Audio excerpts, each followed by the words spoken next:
Hello, welcome to the fourth episode of Road Council. Uh, First of all, I want to fix that real quick. uh, Want to welcome our one of our new co-hosts, Xanatos1138 or David. So Roddy is still a part of this. He's just got life stuff going on. Once a week, twice a week podcasts are pretty difficult to manage. I don't blame anyone for not wanting to do that. um, but yeah, so let's start off. David, introduce yourself. Where can we find you? I am Xanatos1138. I'm primarily on TikTok, Twitter, Instagram. I would go on Twitch, kind of trying to start that up again. But yeah, pretty much anywhere there's social media, that is my name. Nice. But yeah, so we'll just kind of. I'm just going to ask you three questions. This is the theme of today's episode is we're just going to be talking about video games, Star Wars video Mhm. games, basically from the 1980s until today and also tomorrow. Um, what is your favorite Star Wars movie? My favorite Star Wars movie is Return of the Jedi. Okay, this is off to a great start because Yeah. Roddy and I are so similar. Because Return of the Jedi is my least favorite Star Wars movie. So I'm like, yes, finally. It's just like every episode Roddy and I do, it's just like, yeah, that's a great point. I totally agree. Yeah, that's a great point. I totally agree. Um, but I think that just makes it fun just to have that conversation. But tell us how you got into Star Wars. I was at a friend's house. I was like 9, and he showed me A New Hope, and I wasn't able to finish A New Hope. It was like right before the Death Star trench run, and then my dad came to pick me up. So he's like, "Oh, don't worry about it. They just blow up half the Death Star and then move on." Like his like and I took his word for it. I didn't actually watch the Death Star trench run until it got remastered in theaters. And I'm like, wait, that because he thought half the Death Star because in Return of the Jedi half of it's built. Oh, And that's hilarious. when I watched it, I'm like, no, the entire thing blows up. Oh man, that's I've had multiple conversations with people. The Death Star trench run to me is peak Star Wars. It's my favorite thing of Star Wars is the trench run. I I could watch that scene a million times. But since we're talking about video games, what is your all-time favorite Star Wars video game? There's so many. I would probably say Star Wars Galaxies. That's where we're gonna agree. Star Wars Galaxies is the best Star Wars video game. We'll talk more about that once we get to the 2000s era of Star Wars.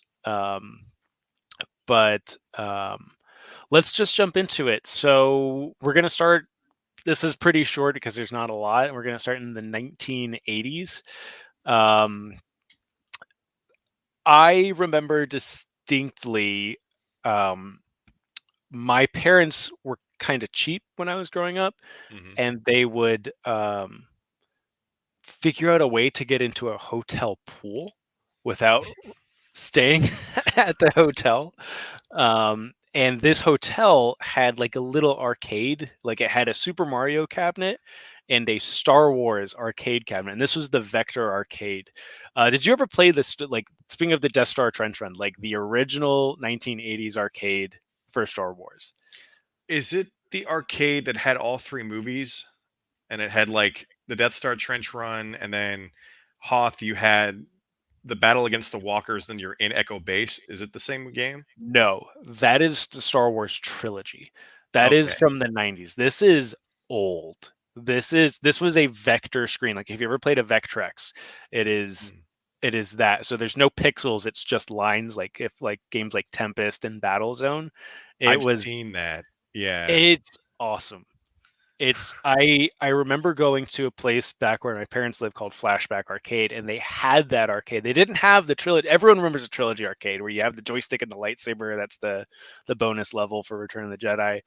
That was not it. This was just like lines that like looked like X-wing little cannons, and you just did the Death Star trench run, and then you would fight above the Death Star. I And played a so Star Fox game like that. yeah, okay. The Virtual Boy, was that Mhm. it?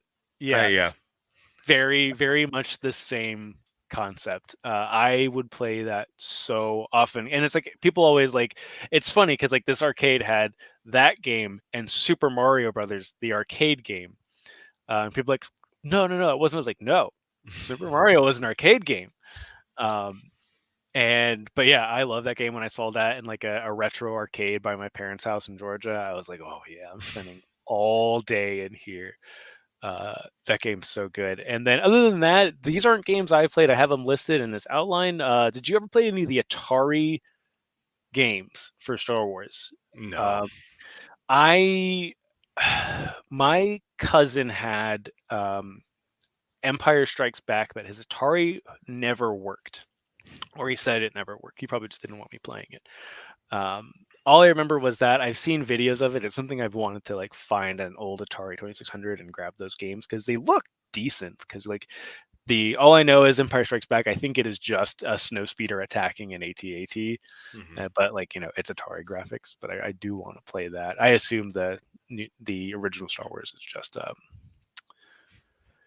the trench run. But yeah, there's not a lot of, and that's something that I think is very interesting about Star Wars in general. There's not a lot in the 80s except for Empire Strikes Back and Return of the Jedi, the movies, and then you have the Atari games and this arcade game. And I don't think there's that much else.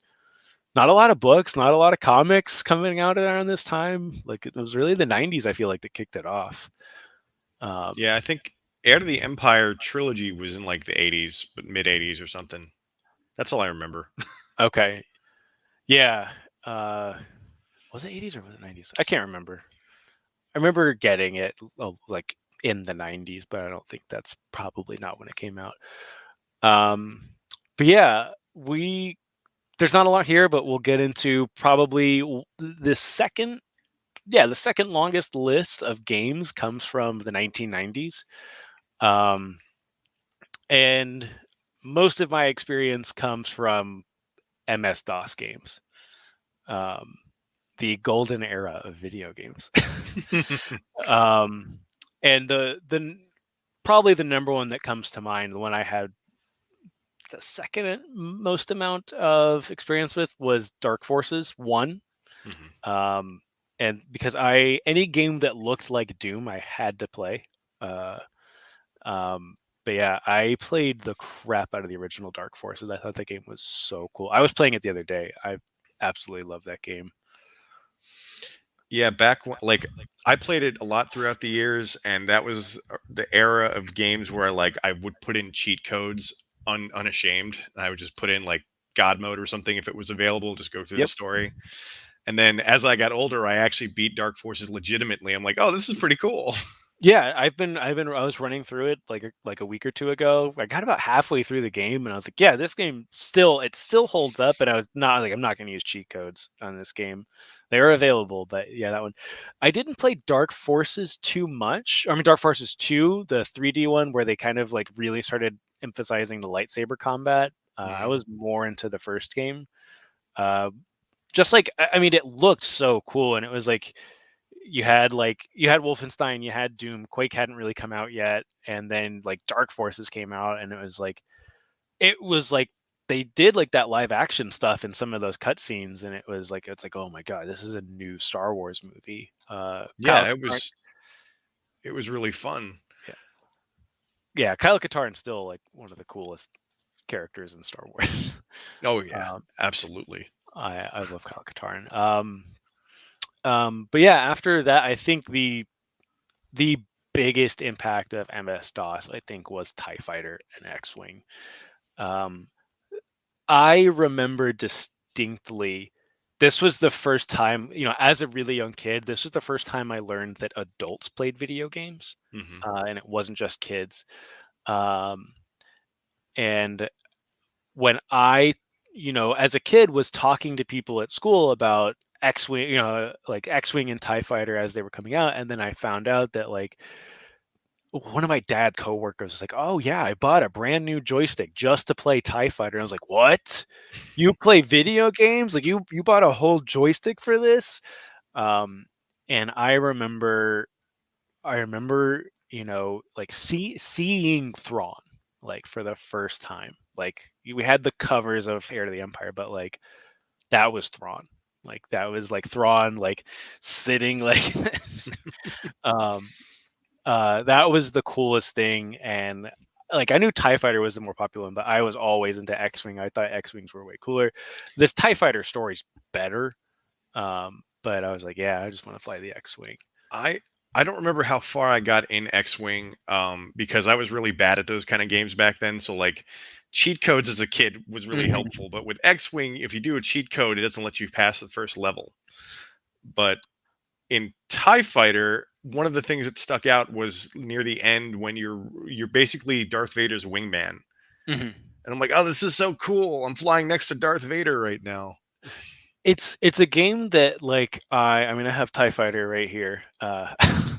Um, also, hello Darth Man, how you doing? Thank you for lurking. We will probably still be here in 45 minutes, so hop in anytime you want to. We will continue to talk about. We're. It sucks to say we have 30 years of games to go, which is awful to think about. Like, yeah, X-Wing and TIE Fighter is not that old. 30 friggin' years old now. um, but yeah, that was a game that like I definitely remember having like my cousin who lived very close to us, helping me out with some of the levels and helping me out with some of the like some of like the especially next when we had to go up against like Star Destroyers and stuff like that. Like he had to help me out with that. But like it was just one of those things like it's just when you're younger, like you get so much satisfaction of like your parents, like my dad bought a joystick, just doing this was enough. Like I'm in an X-wing, I'm on a giant or a teeny tiny CRT monitor, and I'm every time when I do this, the X-wing moves. I'm like, I could do that for literal hours. I still do that in Star Wars Squadrons. I'm just like, I'm just gonna fly around the junkyard. um, but yeah, I think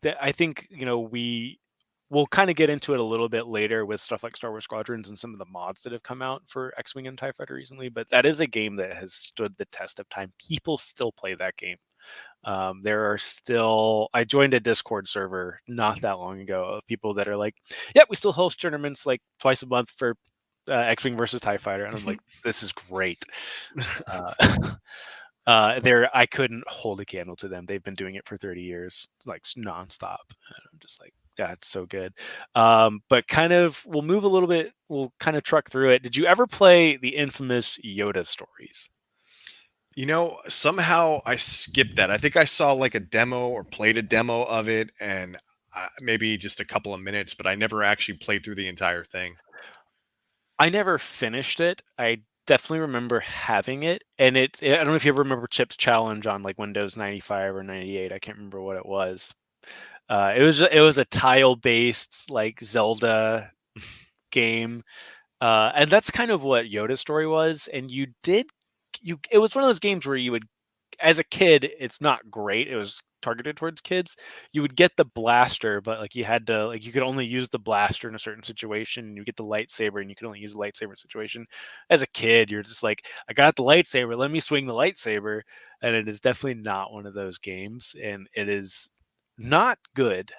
But it's just one of those things. Of like I remember playing it for several hours. Like you go to Dagobah, like you go to Yoda's house, which I think Dagobah's orange in that game, if I remember Hmm. correctly, and it looks so different from all of the other from the movies and from all the other like iterations that we would get kind of later on.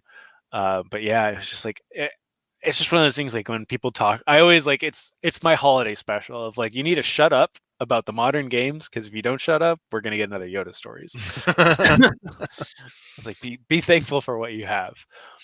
Um, other than that, I think Dark Forces 2, X-Wing, TIE Fighter, and then X-Wing versus TIE Fighter and Yoda stories, which I think inevitably came to Windows 95. Are there any other like MS-DOS games that you remember? like playing a ton of? Um. Ooh. Um. Rebel Alliance. No, Rebel Assault 1 and 2. Were the strategy games? Those were like almost like third person, but it was more restrictive. Like there were certain at least the second game had real people in it also, Mhm. and the ship parts you're flying third person, but then your pilot named Rookie One. I don't know. That It's a was good the name for a pilot. placeholder name they gave him, Rookie One. And in the parts where you're trying to sneak to another ship or go into a base or something, it automatically puts you in cover and you're just firing at stormtroopers. I don't think I've ever even seen that game. I have seen the logo, I think, and I always thought it was like a strategy game or something like that. But no, I'm gonna have to. Is it on GOG? It probably is, yeah. I might have to pick it up and try it because even going through TIE Fighter again and going through Dark Forces, I'm like, yeah, these games still hold up. I mean, at least to me, they hold up. The flight controls, it's been a while since I played it. It was on like PlayStation also, but I had it for PC. Mhm. But playing it later on, the flight controls are super sensitive that I'm just doing this the entire time, and I don't Mhm. remember how I stayed steady. Because there are like you run through Beggar's Canyon, and then like you have to not That's hit the kind of walls cool. and stuff. That's cool. I need to try that. I will probably see if that's on GOG. If not, I might see if I can get a copy on PlayStation and play it on that. That's what I've been doing. I'm done with emulators because they don't work well. But yeah, kind of we can move on. In the 1990s, to basically, I've kind of clumped together Super Nintendo and N64 because we basically have the Super Star Wars games, which I have very fond memories of. Um, like Super Star Wars, like Empire Strikes Back and Return of the Jedi are like I think the really big. Those games are so hard. Yeah, I was playing I think it was Return of the Jedi on Fightcade the other day. I can't get past like the second level. yeah. It kicks my ass. I Return of the Jedi is the only one as a kid I ever beat legitimately, Mhm.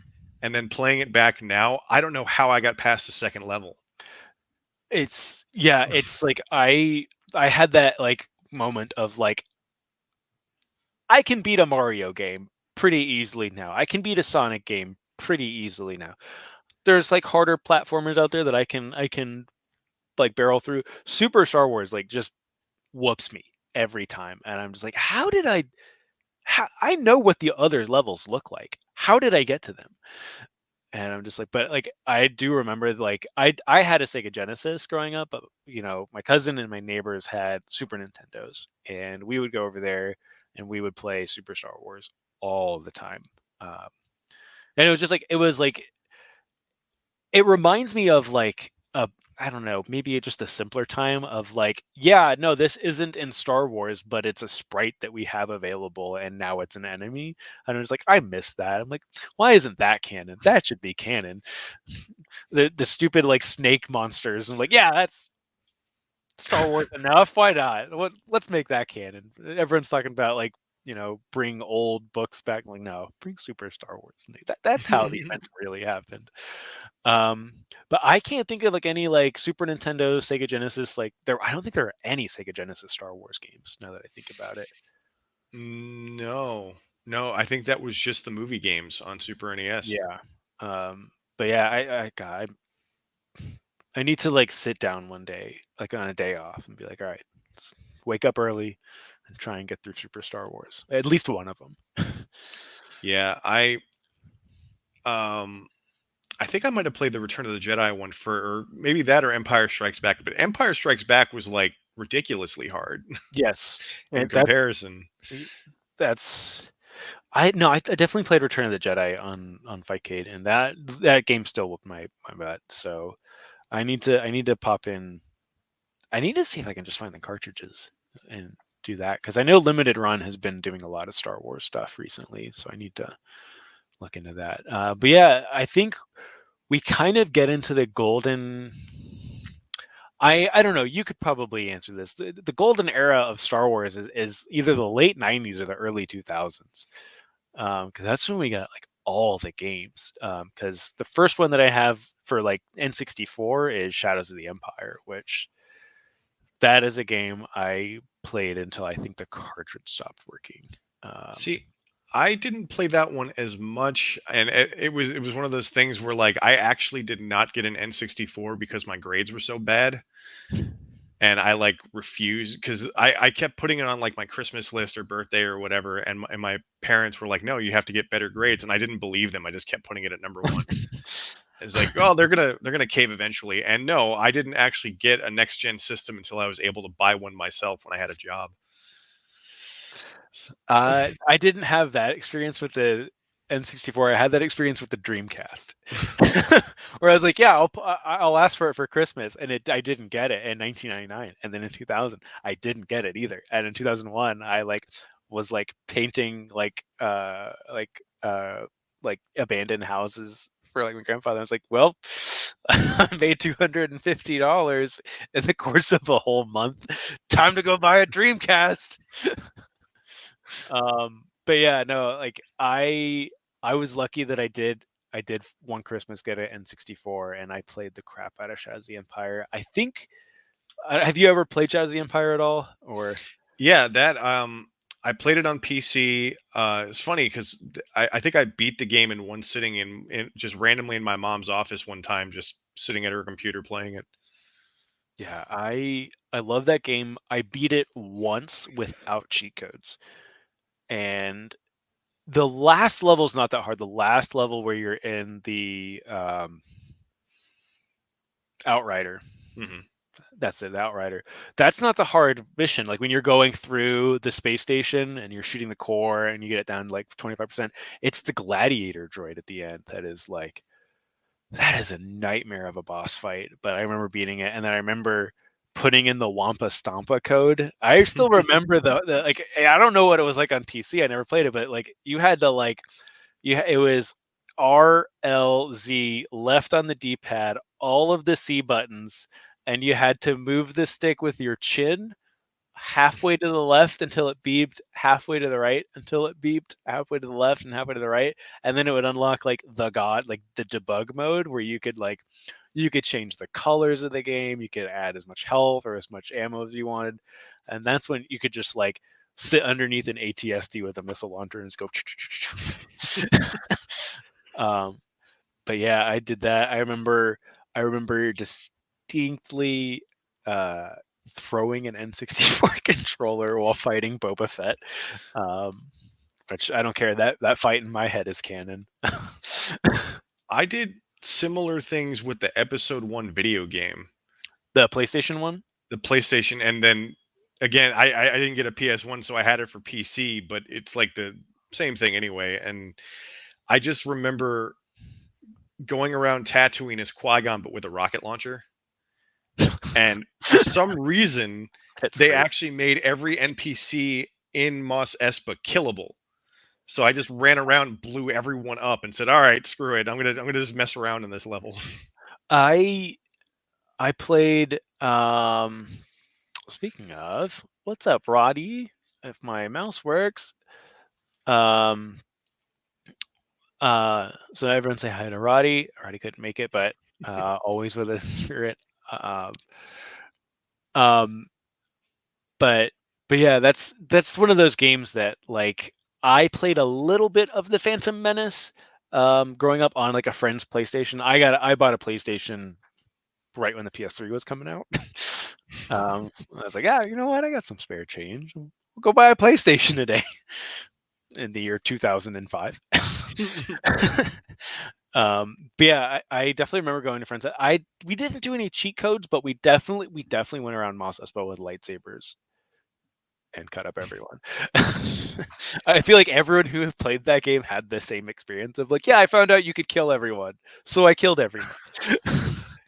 Yeah, you mentioned going to a friend's house, and it reminds me, my friend had a PS1 and Jedi Power Battles, and me only having a Super Nintendo, I'd go over to his house and I'd want to play it all the time. He's like, "You just want to come over here to play Jedi Power Battles, don't you?" And I'm like, No, no, that's not the reason I'm here. Not at all. I had the same friend where we both had N64s, but he just had a few other games than me. Like he had more games than me, so I would go over to his house just to play all the games. I didn't like the guy, but we had that same. I think you just come over here because you want to play. I think it was some wrestling game. Like it might have been like WWF Attitude for N64s, maybe what it was. And I was like, no, I think you're cool, man. Like we go down to the creek and stuff. Then I go hang out with other people. But yeah, no, I've still to this day, I've never played Jedi Power Battles. I feel like I should. I feel like it's a game I need to pick up. The, The easiest person to be in that game is Obi-Wan because they actually take into account like different stats. So like people like Plo Koon and Qui-Gon are much slower. It okay. actually still follows episode 1, so like to the point where if you're Qui-Gon, it is infinitely harder to beat Darth Maul on Tatooine in like that middle part.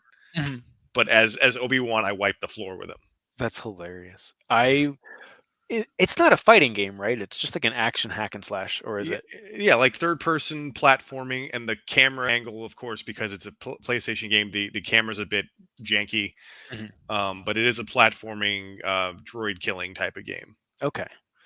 I should pick it up because the outside of Shadows of the Empire, the game I played probably the second most is I never owned the game, but I remember renting it from Blockbuster multiple times. Hmm. Was Rogue Squadron, Hmm. which I was playing the PC version not that long ago.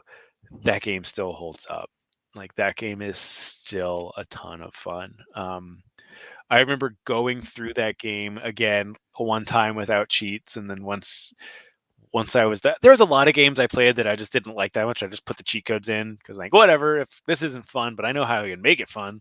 Um, but Rogues, like I feel like most of the Star Wars games I wanted to be like faithful to at least once, and I remember going through like I remember like the Cloud City level gave me a lot of trouble, or you had to like protect the Tabana gas Hmm. canisters. I can't remember if that's the Bespin level or not, but that one always gave me trouble.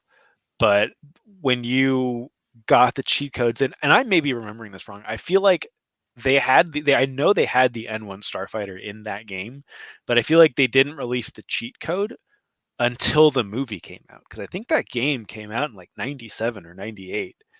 Because like Naboo Starfighter came out in 99, Hmm. which was not a great game. Um, No. it was especially like after Rogue Squadron, you're just like, yeah, this is awesome. I'm gonna fly an N1 Starfighter. This is not awesome.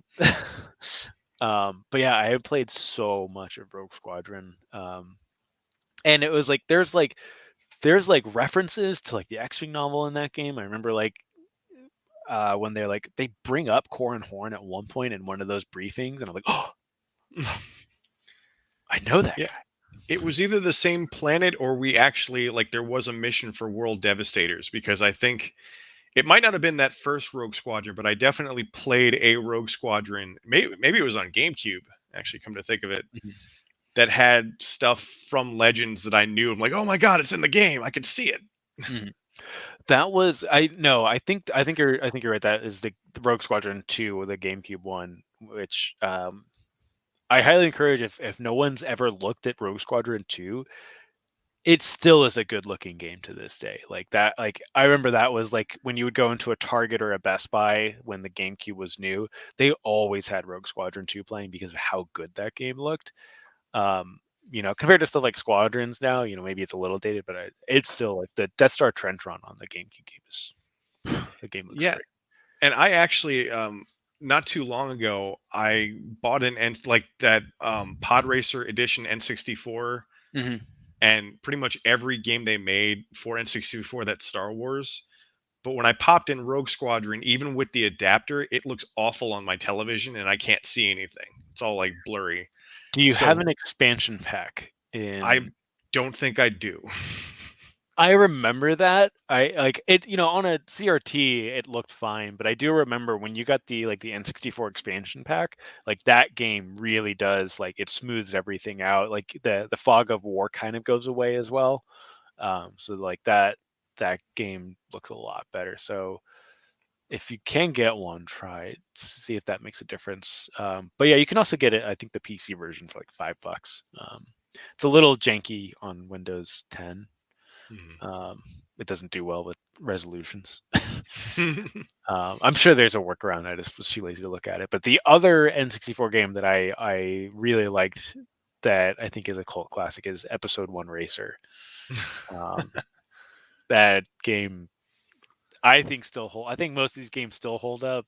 That's not all of these games, most of them. That's another. That's one I think that really does hold up. I think just the sense of speed in that game, like that, really, like they did a really good job of like when you are zooming through it, and then going to all the other planets outside of Tatooine, just like planets that you had read about in the books and stuff like that, and you got to see them, or like you could see like another part of them. Like there was some on Coruscant, there was some on. Um, oh, I think Solist had a level there. There was one on Malastare. I Yep. remember that. Yes, that Oh. one was. Yeah, you had to go like through like this like anti-grav section on Malastare. That one was cool. But yeah, it's a game that also had like that game had an arcade release as well that I think not a lot of people played, where you had Anakin's controls, and if you did this, like it would go vertical. So I love doing that. Who is the person you played the most in Oh, I episode? only played as Anakin. Okay, I played as Neva Key, who was the only pod racer character that's not in the movie. And his pod racer was the one where the cockpit was in the front and he didn't have any tethers, but he had the two giant engines attached to the cockpit in the back. And I thought that thing looked so cool. So I'm like, I'm going to play as him the whole time. Um, Well, but yeah, I forget his name, but you just reminded me of this. The little guy that's racing and gets shot by a Tusken Raider, then flips over in the movie and kind of dies in the Clegg valley. Holdfast, I think is his name. For a person like George Lucas who doesn't like he seems to gloss over a lot of minor details. There's a part in episode one afterwards when Qui-Gon's talking to Watto when his family's in the background crying as they pass by the door because he died. I didn't, I've got to watch that. That's wild. Um, there's there was him. There's on TikTok, everyone's doing the smash and pass, and they get to I think his nickname's Bumpy. He's the Mm. purple one that everyone's like, who's that? Who's that? And I'm like, that's a pod racer. Yeah. I wanna it's like one of those things like I need to hold back the gatekeeping. I'm just like, how do you not know one of the main characters of the Nintendo 64 game Star Wars Episode 1 Racer? Um, but yeah, I'm like, but his pod racer is pretty lame. But that was one of those things. Like I remember going through all of them. Like Sebulba had the flamethrower. If you would double tap R, he would shoot out like a jet of fire that would blow up the other pod racers. Um, I can't remember. There was a real short little yellow alien. He had like I think statistically the fastest pod racer in the game. Um, The only yellow one I'm thinking of is Ben Quadranero. He was kind of yellow. No, I can't remember his name. He had his pod racer looked a lot like Anakin's, but like he had one of those where like the cockpit was like a circle. It had like the top over it. But yeah, like he looked real goofy. But yeah, I remember reading articles in magazines of like, yeah, he's the fastest pod racer. Um, and I tried it and I always did get the best times with him, but I always preferred Neva Key because he just looked so different. Um, but yeah, other than that game, we had the other two ones that I definitely played. One was okay, one was not okay. The one was okay at Star Wars Demolition, which is like the Twisted Metal Star Wars game. Um, but it was like I think all of those games of that era, like Vigilante 8 and Twisted Metal and Star Wars Demolition, they were all fun. It was just drive around a car and kill your friends. And uh, you got Boba Fett. I think adds just Boba Fett in that game. And then you've got like I think you had the Clone Wars tanks, like the Separatist tanks in that game. But I can't believe I skipped over that one, but I also had a friend that had Twisted Metal and the other one, and like I played it. I didn't really like it that much. I don't know. Something about it's like, oh, good, you just drive in a car and blow stuff up. Okay, you know.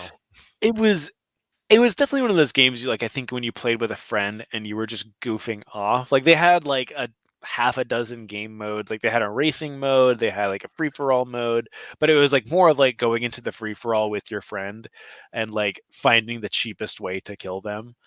And like I remember doing that with friends. Like, you know, we go to a friend's house and it's like, yeah, we'll play Star Wars Demolition and we'll just blow each other up. You know, Masters of Terras Kasi, I think, came around that time too. That was the one that I was like, that's not a good game. It's a game that uh, I played when it first came out, and I was really excited when the game like when you like I think I read it in like EGM, that like they were doing like a proper Star Wars fighting game, and like Luke Skywalker was gonna have the lightsaber, Han Solo's gonna have the blaster. I was like, oh man, this is gonna be great. And I think the issue with this game is Tekken had already come out. And so we knew what a 3D fighter could be, and this was not it. Yeah, and I only liked that game because you could do like a code or like an unlock to have Mara Jade in it. Mhm.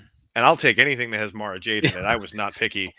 But I already didn't like Tekken because I really hate how stiff the combat is. Mhm. So for it to be Tekken inspired, I'm like, all right, I can only go so far with this, and then I'm good. Uh, is is Master of Terrace Kasi the only game that Mara Jade is in? Oh no, she's in.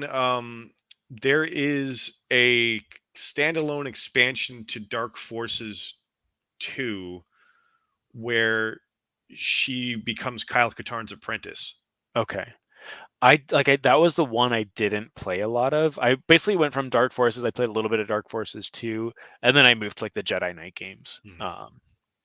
Um, but yeah, I remember Mara Jade being in Terrace Kasi. I remember that was a cheat code that I saw, and I was like, oh wow, Mara Jade in a video game. Um, She's in a couple strategy or like one or two strategy games too, but much more minor. mhm. Okay. Yeah, because I this was just a game that I was so excited for, and even as a kid, I was like really let down by. And I mean, you have the one redeeming factor outside of Arjade is the Tusken Raider named Hor. Yeah. um, but God, I just it makes me want someone to like say like, hey, we're redoing Masters of Terras Kasi, but like they're in on the joke, right? And they're like, it's gonna be good. And like, If they were to make something like that, but like exactly like Soul Calibur, yeah. I love Soul Calibur. If they did that, I'm sold. You know, I didn't put it in the notes, but we'll talk about it. Soul Calibur 4, best Star Wars game. Yeah. But yeah, I mean, kind of rounding out the 1990s, we have the kind of game we kind of started talking about was the arcade trilogy, which was 97, I think is when the arcade trilogy came out, which was super popular. It was, you know, you could go to movie theaters and this was there. Um, and it was not a small cabinet, like you sat down in it. And I just remember like the amount of quarters there was a place by my parents' house called Crazy Nickels that went out of business because they never updated to using nickels. And they had Star Wars arcade trilogy for a nickel.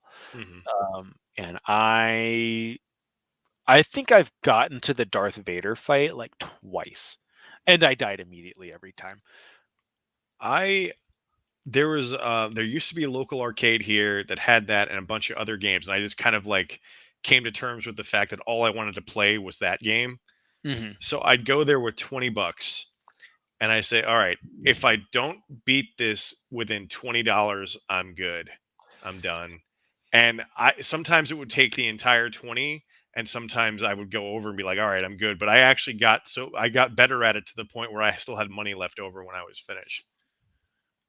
I never I don't know. My parents would give me like kind of the same thing, give me $20. I was never the person that could like sit there the whole time because I would like I'd like be running out of quarters and I'd be like, I need to go play Street Fighter. I need to go play this. I need to play this. I need to play this. And so I'd stop and I'm like I could totally beat this if I just used all of it. But I would always like run off to do something else. And a lot of times I would go with someone else and I would be like, I don't want to spend the whole day playing Star Wars arcade.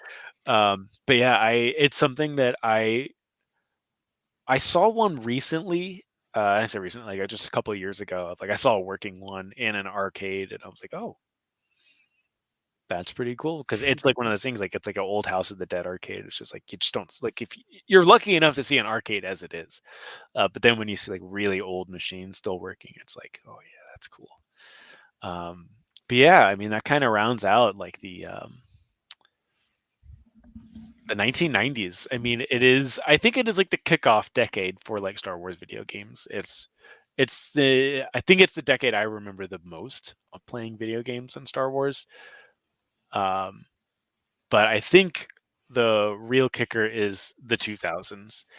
Because we'll just start out with kind of the three big series that were kind of like PC, and I know that some of these got like PlayStation releases, but like the Jedi Knight, Jedi Academy, and Jedi Knight, Jedi Outcast.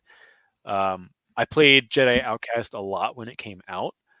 I love that game, but I was a big Jedi Academy multiplayer person. I got pretty good at Jedi Academy multiplayer, to the point where it was the literal come home from like high school and hop on Jedi Academy, and joined like a clan, Jedi Academy, and that was like my thing. And I love the story of Jedi Outcast way more than the story of Jedi Academy. The story of Jedi Academy is not very good. God, what was the two like Padawans that you play? Like you play as the Padawan with this friend that goes to the dark side. I can't even remember their names now. Rosh, Jaden Core and Rosh. Yeah. Yeah, I don't know. Did you like the story in that game? So the only element I think I liked about Jedi Outcast was when you go to the Jedi Temple and you're in the Jedi Temple on Yavin. And like, I mean, that was at least my favorite part of that. And then when they make you think that Jan Ors is dead, I was like, oh, you bastards. Oh, that's so dirty. And then you fight, I don't remember the boss's name, but that giant lizard. Yes. That was kind of I think I might have had to cheese that boss fight. That was actually a pretty difficult boss fight for me. The story mode of Jedi Outcast, I think, was notably more difficult. I think one of the only like annoying Jedi Academy boss fights was the Coruscant train mission. Was kind of because you would just fall off all the time, similar to like the Empire Shadows of the Empire train level, where you die more from falling off than like actual fighting. There's that one, and I can't remember the planet, but it's the planet with all of the Dark Jedi hanging out. Like it's a very blue dungeon. I can't remember the name of the planet, but that one was like if you weren't good at fighting the Dark Jedi at that point, like it was just a headache. That's the thing about Jedi Academy is that one lucky hit, like either you get a lucky hit or they get a lucky hit, and you have to start over again. So I saved religiously, before each time, so I wouldn't have to go back through a bunch of stuff. It's definitely one of those games, like especially once you kind of learn the mechanics of the lightsabers, like through the multiplayer. It's tricky because like the Dark Jedi don't play by the same rules as people, but you can definitely use the skills from multiplayer into the single player. But it's just like once you beat the single player campaign once, it's just not worth going back into it. But I mean, I remember just like playing those games religiously, and like I was always a stormtrooper with two purple lightsabers, was my loadout. And I would use like the exponent sign 3 to get like, my name in like purple and black letters. But yeah, I loved playing those games. And I even thought like the first person segments, like just like kind of how it was like with Dark Forces and stuff like that, like they controlled pretty well. I played a decent amount on Xbox when it came out, and it was fine, but I had already been playing it on PC. Then I was like, Yeah, I think that's how I beat Outcast. Is I rebought it for Xbox. I don't think I beat it on PC. And they actually, I played. That was one of the last games I streamed. Actually, was Jedi Academy on the PlayStation 4. Just like I'm going to play through this, but I'll stream it at the same time. It was fun. yeah, I rebought it on the Switch, and just to see if there was anyone playing it. There's no one playing it. Uh, uh, there are still people that play it on PC, but it's at the point where they've been playing pretty much this whole time. Then I'm like, yeah, it's not even worth me trying. But yeah, the other one that it was a game I was really into half of the game, and the other half of the game I was not into, which was Empire at War. Mm. I love the space battles of Empire at War. I hated the ground battles. See, I'm really, really bad at strategy games, like really bad. And I liked Empire at War because it kind of held your hand more, Hmm. where like it wasn't all strategy, it was some like action type sequences you're controlling an Hmm. army with. There was also Star Wars Rebellion, which was a few years Yep. before that. That was a weird version of a strategy game. I actually that's when I learned I hated strategy because I spent 5 hours building up an army, and then the Empire just came and wiped me out like nothing. Hmm. But with Empire at War, I believe it was either Empire at War, or the one before that, Galactic Battlegrounds, I think. Yeah. I had old Obi-Wan Kenobi and Darth Vader like fight each other, and when they fought each other, all of the troops surrounded them and just let them duel. That was like the appeal of that game that I never got because there's games that do that, and this is I don't know if you're familiar if you're like with the Company of Heroes style game where it's a strategy game but you're just commanding like a set of troops instead of like building an army. And those strategy games I've never really been able to get into. And I never played Rebellion or Galactic Battlegrounds. It was just like Empire at War was my first Star Wars strategy game. And I had been playing Warcraft and StarCraft and like I can't remember if Dawn of War had come out yet. I think they came out around the same time. But those were the games I was used to of like just like you're gonna build an army, the person who builds the best army is going to win. That's it. Yeah, Um, I don't know why they let you, but in Galactic Battlegrounds, because I didn't, I just wanted to see how far I could get, so I made a map where it was the Rebellion and the Republic, and since they were on the same side, nobody attacked anyone, and I just built up to the point where like X-wings were stacked on top of each other, flying mhm. around the perimeter. Yeah, the space battles of that game were really fun to Yeah, me, but they were just so few and far between comparatively towards a lot of it. Darth Band finally on a break for Star Wars games was N64 Pod Racer. It is one of the best Star Wars games. And it's one of those things you think like when you think of like what makes a good Star Wars game, you don't think racing game, which I think is what is so cool about that game is it definitely steps out of what you think it is, and it still is just a fantastic game. Um, but yeah, moving on to Empire at War. Might be the longest segment of this whole episode. The goat of all PC games for Star Wars is Star Wars Galaxies, the MMO, um, the game that I still play to this day. Um, I really need to work on getting an emulator because I would love to play that game. Let me know.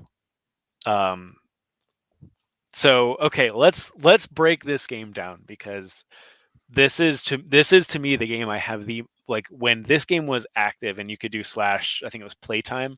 I think on Kayuri I think I had 3,300 hours logged on that server. To this day I still name any Star Wars RPG character like when I do like SWOTOR and stuff like that. Uh, the characters that I got generated for me, like the first two characters, that is what I name my characters in like SWOTOR and stuff like that. Um, That that was the first and only game where I tried Xanatos and it actually took it. Like I was the first one Nice. to pick Xanatos because I was there like as early on. Yeah, I was an early when they were doing like 14-day trials of that game. A friend of mine, so the prequels hadn't come out yet, or no, they had come out when this was, because I was thinking, because they did do a prequel expansion, but this was one of the things, like the prequels were out, and this was like it was like it was a step backwards, because this was just about the original trilogy.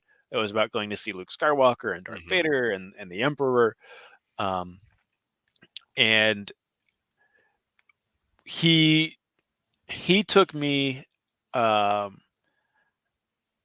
to like his city, or his clan city, and I was like, "Oh wow, this is cool! Like, where did you find it?" Like, "Oh, we built this," and I was like, Yeah. "You did what?"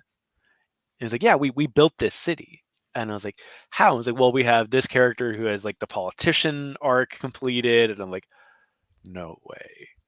And like, I went to GameStop. I think I was working part time at the time. I was like, "I'm buying this game." Jump to Lightspeed hadn't come out yet. Um, And so I did that, and I was like, it was something that I was like, I knew about EverQuest. I had played EverQuest like on one of their trials, and I was like, I don't like this game at all. And so, but when I played Galaxies, I got hooked immediately. Um, and I remember my computer could barely run the game. I had to look down half the time to just move around, and so I just followed the map, because like if I looked up like in Coronet, it just like wrecked my computer. But what was like like we'll get into the future of Star Wars Galaxies, but like what was like your main class or classes? Um, like before there was a class, I mastered marksman, Okay. like the entire tree, and then when they had the combat upgrade, I was a commando. Okay. I was rifleman and combat medic. Um, I did master rifleman. I still remember the exploit of being 72 meters away from your target and using conceal shot over and over again. Uh, because it was where people found out where the aggro line was and the most amount of damage that a weapon could do at a range. And then it's like, yeah, you use conceal shot, they get shot and they take a bunch of damage and they don't draw aggro. And I was like, oh, that's how you clear out Death Watch Bunker. um, and yeah, I did you ever get to be a Jedi?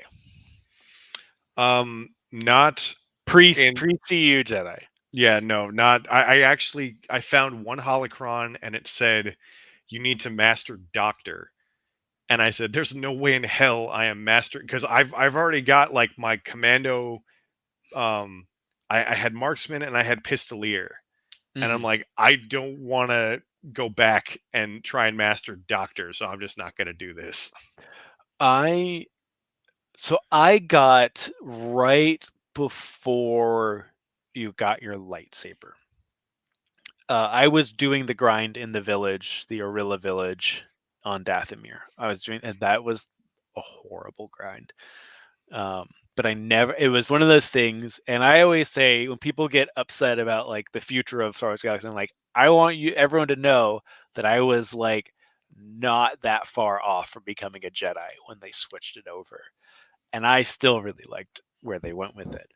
Um, but yeah, I was not a fan of the combat upgrade when that came out. Uh, I just didn't like how it felt. It felt weird. Um, but I still played through it. I knew that I can't. Jedi was definitely an NGE, or New Game Enhancement, but was Jedi in the combat upgrade as a selectable class? That was like it was a selectable class in like the third update, whatever that Yeah, is. NGE was Yeah. I knew that, but they closed off the village. Yeah.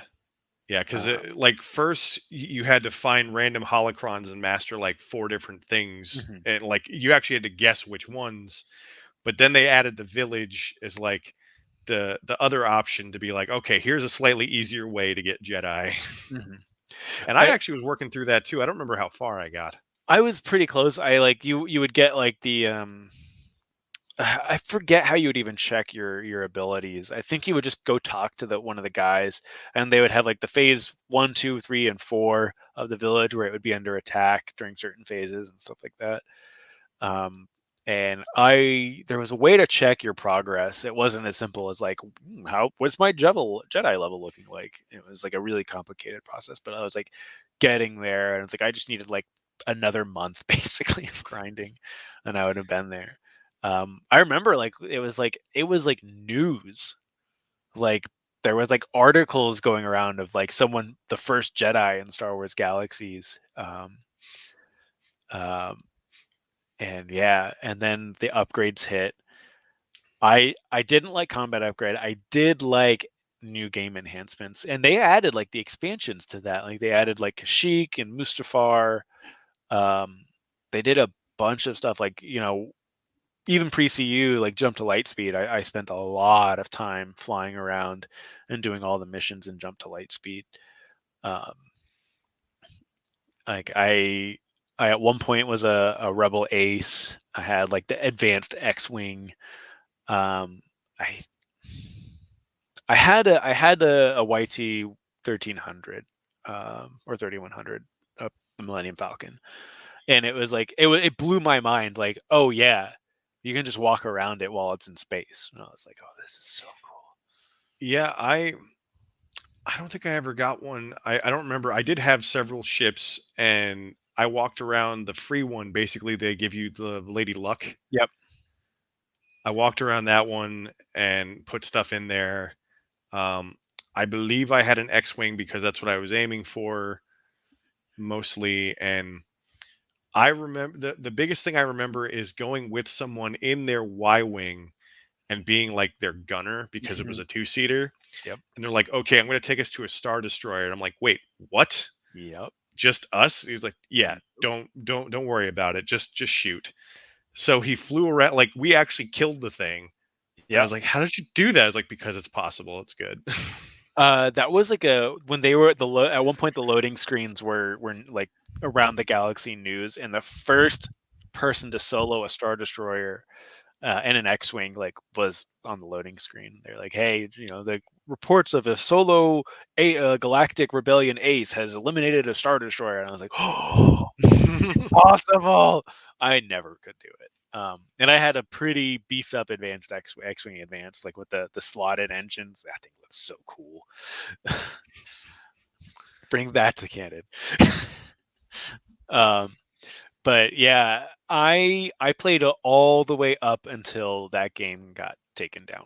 Um, I was, towards the end, I was taking breaks from it, but it was a game that like I never stopped playing until it came down. Um, and then I started getting into the emulated servers. We'll kind of get into the emulated servers a little bit later, but yeah, like to me, this is like the perfect Star Wars game. Like, um, it's just something that like every time I think about it, I'm like, I need to go play this now and it's like every time I play it, it's a great time. It's never not been fun for me. Um, but yeah, I don't know. Any more thoughts on Galaxies? I feel like I could talk about Galaxies forever. I mean, I had a lot of good memories from that. I think it was my first MMO Mhm. anyway. And when they had the last update, I remember doing the Jedi class the entirety of the 2 weeks off I had for Christmas break from school. Mhm. I was just playing that nonstop, just like trying to see how. I think I got the Jedi to like level 60 something Mhm. because there was a set path that said, okay, every 5 levels you get this. And I'm like, I want to get all the way to the end of that. Yep. And, you know, I think I was mostly on Kashyyyk for that, riding the Varactyl. Yeah. And Brackles and Bark Speeders. Once all that came in, you could get the ATRT to ride around on. You got to fight. There was once KOTOR came out, and I see Darth Man was talking about KOTOR. We'll talk about KOTOR here in a second. But I think once KOTOR 2 came out and Galaxy was still up, they added HK-47 as a boss, hmm, which was really cool. and Um, Grievous, or like an Grievous, imitation of Grievous. Grievous was a boss on Kashyyyk. HK-47 was a raid boss on Mustafar. Um, But yeah, you could do all of the three creatures in the arena of Attack of the Clones. Those were all boss fights in the later expansion. Rise of the Wookiees, I think is what it Mhm. was that expansion. Um, but yeah, like that was, yeah, man, what a game. Yeah. Uh, but yeah, we'll kind of move into the consoles from the 2000s. Let's start with the Xbox and the first Star Wars game for Xbox, Obi-Wan. Uh, did you ever play Obi-Wan Kenobi for the Xbox? So that same friend that I mooched Jedi Power Battles off of, I bought my first like I bought the Xbox, but I did not get Halo like he was thinking I was. Mm-hmm. I bought Obi-Wan, like the very first game I had was Nice. Obi-Wan, and he got so mad at me. I'm like, "Look, like what why'd you do that? You're supposed to buy Halo, like it's the game for Xbox." I'm like, "Because I'm a Star Wars fan. I want to play Obi-Wan." Um, I had an Xbox. I did not buy Obi-Wan. I borrowed Obi-Wan from a friend. Um, I'm glad I didn't buy Obi-Wan. Um, the right joystick as your lightsaber, not super great. Yeah. Um, it's a game that like it was cool. It was a cool idea, but like as like, oh wow, look at the lightsaber move around exactly how I want it to, and then you're like, oh, this is not fun to play. Yeah, I'm very much a Star Wars game apologist for a lot of things. There's the old school Star Wars Clone Wars, whatever. It was like an episode 2 centric thing where you're in vehicles the whole time. That game I really hated, but that was it. Hmm. Yeah, it was a game I tried to enjoy, but I was like, I it was one of the things like I had played Dark Forces 2, and I was like, the lightsaber combat in this like old PC, like at that point, like Dark Forces 2 was old, and I was like, I feel like the lightsaber combat in that was better than this. And I was like, they were just trying new things, but like you couldn't can really control the camera really well. Um, but You know, yeah, one thing Dark Forces 2 had that they've never tried again or never had again is first person lightsabers. yeah. I Um, hate that no other game has first person lightsabers anymore. we'll talk about that later. Uh, there is. It's not a Star Wars game, but there's a game you can get some first person lightsaber action. But yes, that was one of the things I thought was cool about Dark Forces 2 was the first person lightsaber stuff. Um, and then I think this was on multiple consoles and PC, but it's one of my favorite Star Wars games. Kind of like talking about Halo, Darthman talking about Halo was the best. I feel for your friend, but yeah, Star Wars is a must. Republic Commando. I love that game. That game to me, like it just oozed cool. Like from like when you stabbed a Geonosian, and then you got all of its guts on your visor, and then it would go. Zzz. I was like, oh, that's so cool. And like you had one gun that turned into other guns, and I was like, and this is mine. And I just finished season 4 of the Clone Wars yesterday. And speaking of, it was the arc where Obi-Wan disguises himself as the criminal, Mhm. and they hop on a Sora sub yacht, and I was like, ah, ah. It was my Leonardo like, um, Darth Van talking about Vader Immortal. Yes and no. That is a first-person lightsaber combat, but I'm thinking of a different game. But yeah, I have not yet played Vader Immortal. We will talk about it here in a second. Um, but yeah, I remember what was so crazy about to me for Republic Commando was like when you had like the fights with the super battle droids, and like how terrifying those fights like those things were scary to Yeah. go up against. And then you have stuff like you play like Battlefront and stuff like that where you just knock them over, and I'm like it's like yeah, Republic Commando was like that game's so good. I still go back and play it every once in a while, just like the first couple levels, and I'm like, yeah, this game is great. '07 was the best, just the smart ass clone. Um, it's something like that, and it might change in maybe the later seasons. You can say if it doesn't. The fact that the Clone Wars TV show doesn't like harp on the Republic Commando stuff like is a huge disappointment to me because I thought those guys were super cool. Um, and like the technology behind all their stuff was cool, and like the fact that it never got explored, it has yet to be explored in the Clone Wars from what I've seen. It was like So I disappointing. don't remember in the Clone Wars, but I remember there is an episode of the Bad Batch where troopers show up that are dressed just like them. Okay. So they're kind of like super commandos. Or So it's kind of like a nod to that. are they ARC troopers? Is that like the technical term, or is that something totally different? I think ARC troopers are different because Okay. ARC troopers in Clone Wars are just they look like like not regular clones, but they have like the same kind of clone armor. Okay. Because that's like the clone stuff is still a little bit over my head, I'll say. I know there's a whole generation of Star Wars fans that that's all they care about. But yeah, Yeah, a lot of I actually envy people that remember every single clone's name, the battalions. It goes over my head. I don't know. yeah. When people try, I'm like, I know Rex. There's Rex, there's Fives, and there's Echo, and those are the ones that like I'm like, yes, I know those guys. Everyone else, I'm like, yeah, that one, yeah. I know exactly what he looks like. But yeah, no, that whole generation of fans, like, yeah, they have something up on me that I will probably never get. But as we're talking Xbox, we have to talk about the Star Wars Juggernaut video game, Knights of the Old Republic, 1 and 2. Darthman originally said that he like KOTOR is better on PC and consoles. KOTOR is better on a Windows XP PC than consoles. Anything past that, it's a horrible experience. But yeah, I know you're a big KOTOR fan. I'm a big KOTOR fan. There's unfortunately a negative connotation with KOTOR fans now, which is a shame. But yeah, I'll let you go. You seem to have a huge affinity for Revan, so So people say that, and I do and I don't, mostly because I haven't kept up with the lore and I forget some of it, I think, so I'm not like a super fan. I just really like the way his mask looks and the story. I don't I don't necessarily agree with the whole gray Jedi sentiment, like that he somehow found balance, he was dark and light and all that stuff.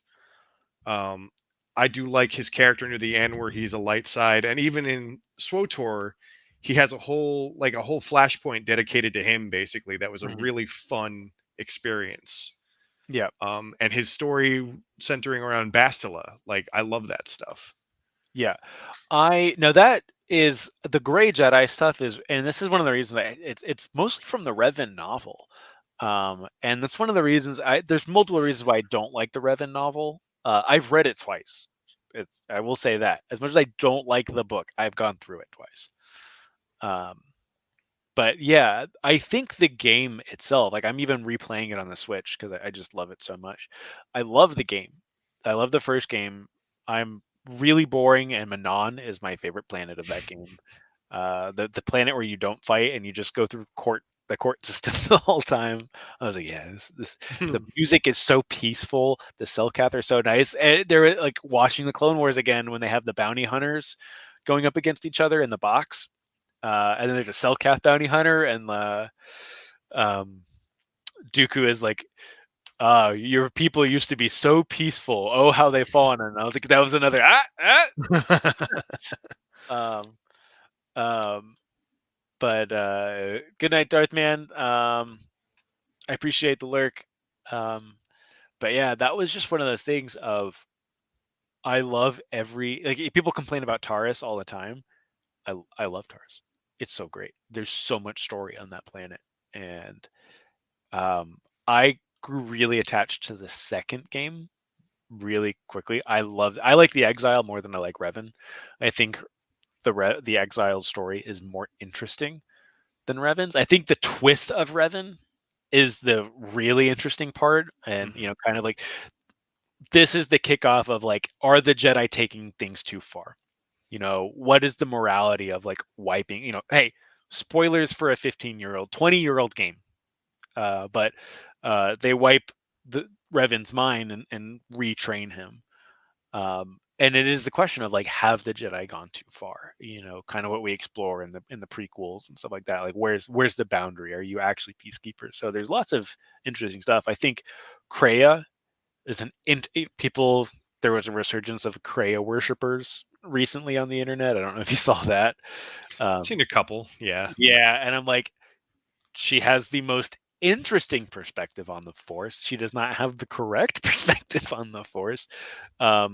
It's one of the things like she. I think more than any game, I think KOTOR 2 like made you think about the Force more than anything.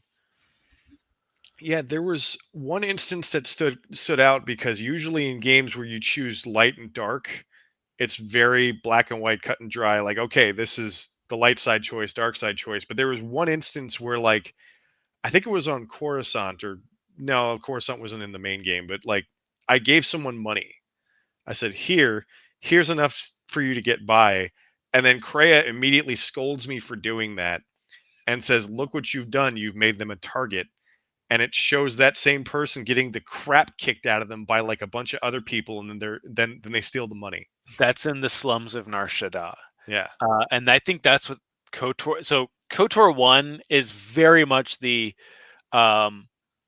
give the person money to eat or break their neck. You know, that's KOTOR 1, and it is BioWare, it is Bethesda. All those games do that. You know, it's like you have the good choice or like be a complete jerk choice. And KOTOR 2, I think, was one of the few games that really nails the like, you really got to think about what you're doing. And I think having the net light side and dark side of like, you have both gained and lost points was really cool. I think all but one character in KOTOR 2, as far as your party members go, they're all fantastic. I think the Disciple is awful. I think most people think the Disciple is awful, especially when the other side is the Handmaiden, Brianna, and she's so good. But yeah, and the fact that like everyone can become a Jedi, and it's. I know there's a lot of contention of like, you know, should the stuff from KOTOR be canon? You know, and I think it is like the idea of like anyone can use the Force, anyone can be a Jedi. You know, it doesn't fit in the current canon. I am of the camp of I like it when lightsaber colors mean something. But yeah, I mean, it's a series of games I do regularly beat. I've beat both of those games like over a dozen times. I love them. I'm like in the Switch version of KOTOR right now. I am in Davik's. I just left Davik's ship and I'm on Dantooine. Okay. And that's where like for some reason I just stopped playing. I think I'm just waiting for my dock to get here because all my stuff from storage is getting shipped. I'm like, I want to play this on my television. I'm sick of the portable. I've got it hooked up to my television, and I've got Manon and Corbin left, and then the Starforge, and like I'm loving going through that game again on a console. I've been replaying it on PC for so long, and it's a headache now. Even with mods, it's still a headache. Stuff doesn't work on the new operating systems. But yeah, I don't know. You have anything else on KOTOR? No, other than like I beat the first one twice, and the second one, the ending was so bad I only beat it one time. The ending of the second one's not good. I always joke that like, yeah, the light side ending is the Ebon Hawk falls down a hole, and the bad ending is the Ebon Hawk falls down a hole from a different camera angle. Yeah.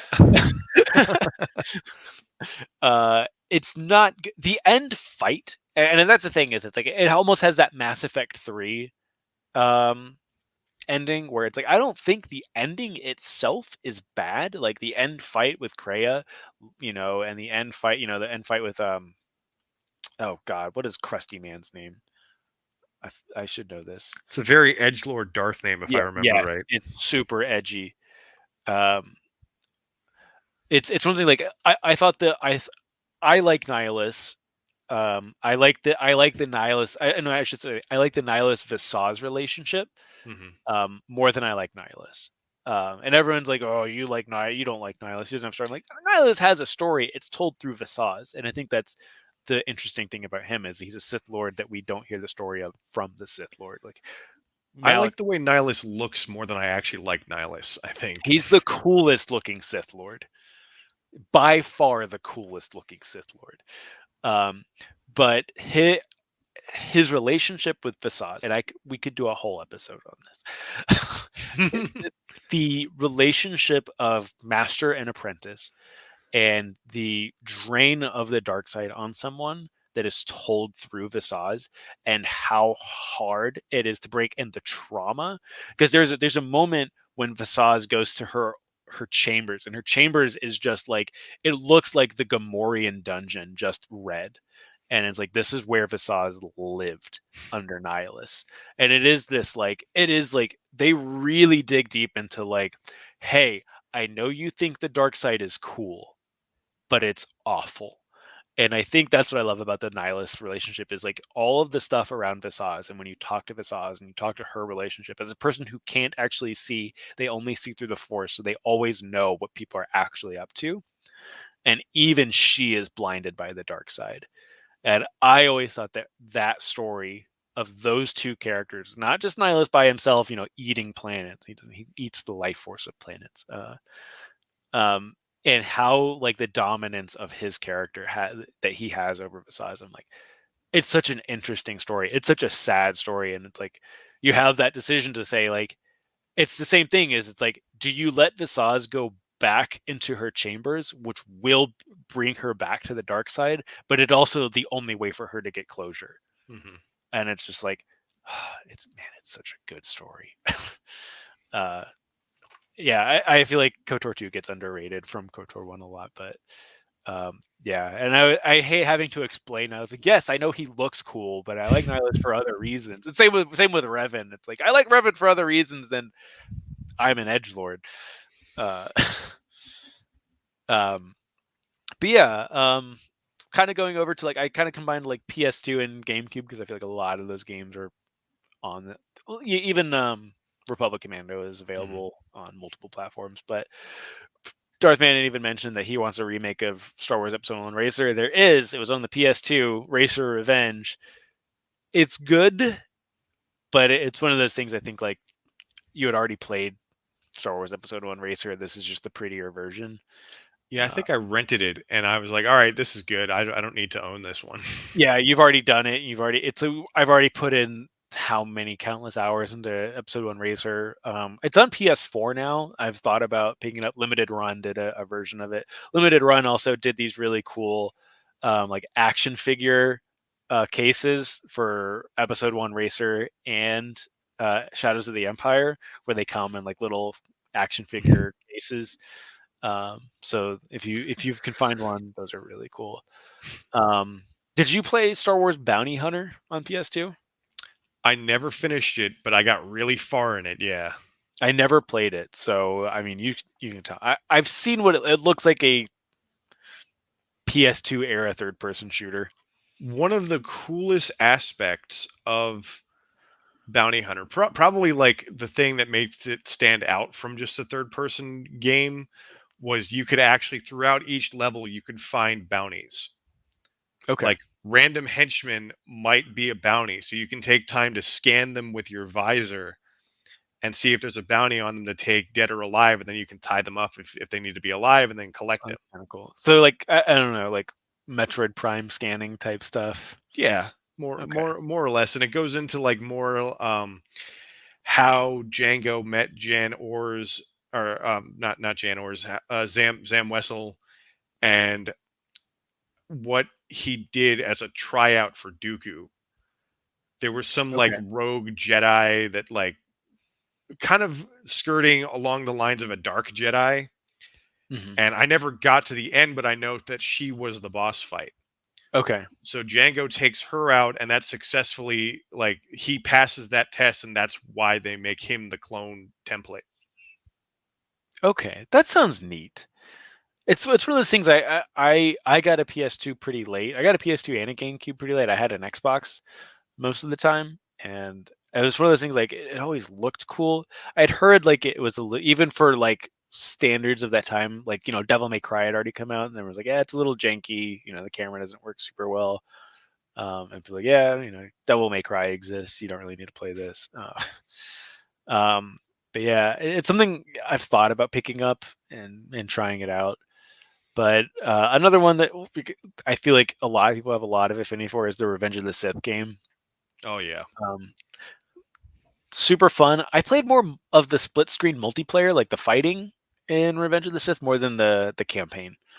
I played the shit out of that game. Like I played it so much, and I actually bought it 2 to 3 weeks before the movie came out, and I just set it aside. Like I'm not gonna play this until I see the movie. I didn't know it came out before the movie. Yeah, it was like, yeah, no, I it was at least a couple of days because I know I had possession of it when I was going to see the midnight showing. Went to go see the midnight showing, immediately went home and started playing the video game, and then like till really early in the morning, and then woke up for an 11 a.m. showing to go watch Revenge of the Sith the second time. Nice. But it does turn into, when you unlock all the characters, it does turn into a fighting game. Mhm. And I brought it over to friends' houses, and we would just like pick characters and do fighting games in like the Emperor's office, or like the Death Star, because one of the bonus levels is old Obi-Wan versus Darth Vader in the Death Star. I do remember that. I remember doing the Mustafar like fights. And I had a blast playing that game, like just with friends. Like I think I played like the first couple levels of the campaign. Like just someone was like, "Oh yeah, play." I'm like, "Oh, I'll go through the first couple levels," and I enjoyed it. But yeah, to me, like the star of the show was always the multiplayer of that game. The Uh, alternate ending was also very interesting I've too. seen the alternate ending. It is hilarious. Um, oh, so funny. Uh, but yeah, other than that, did you play Super Bombad Racing? No, I don't Me think either. I I'm did. glad I didn't.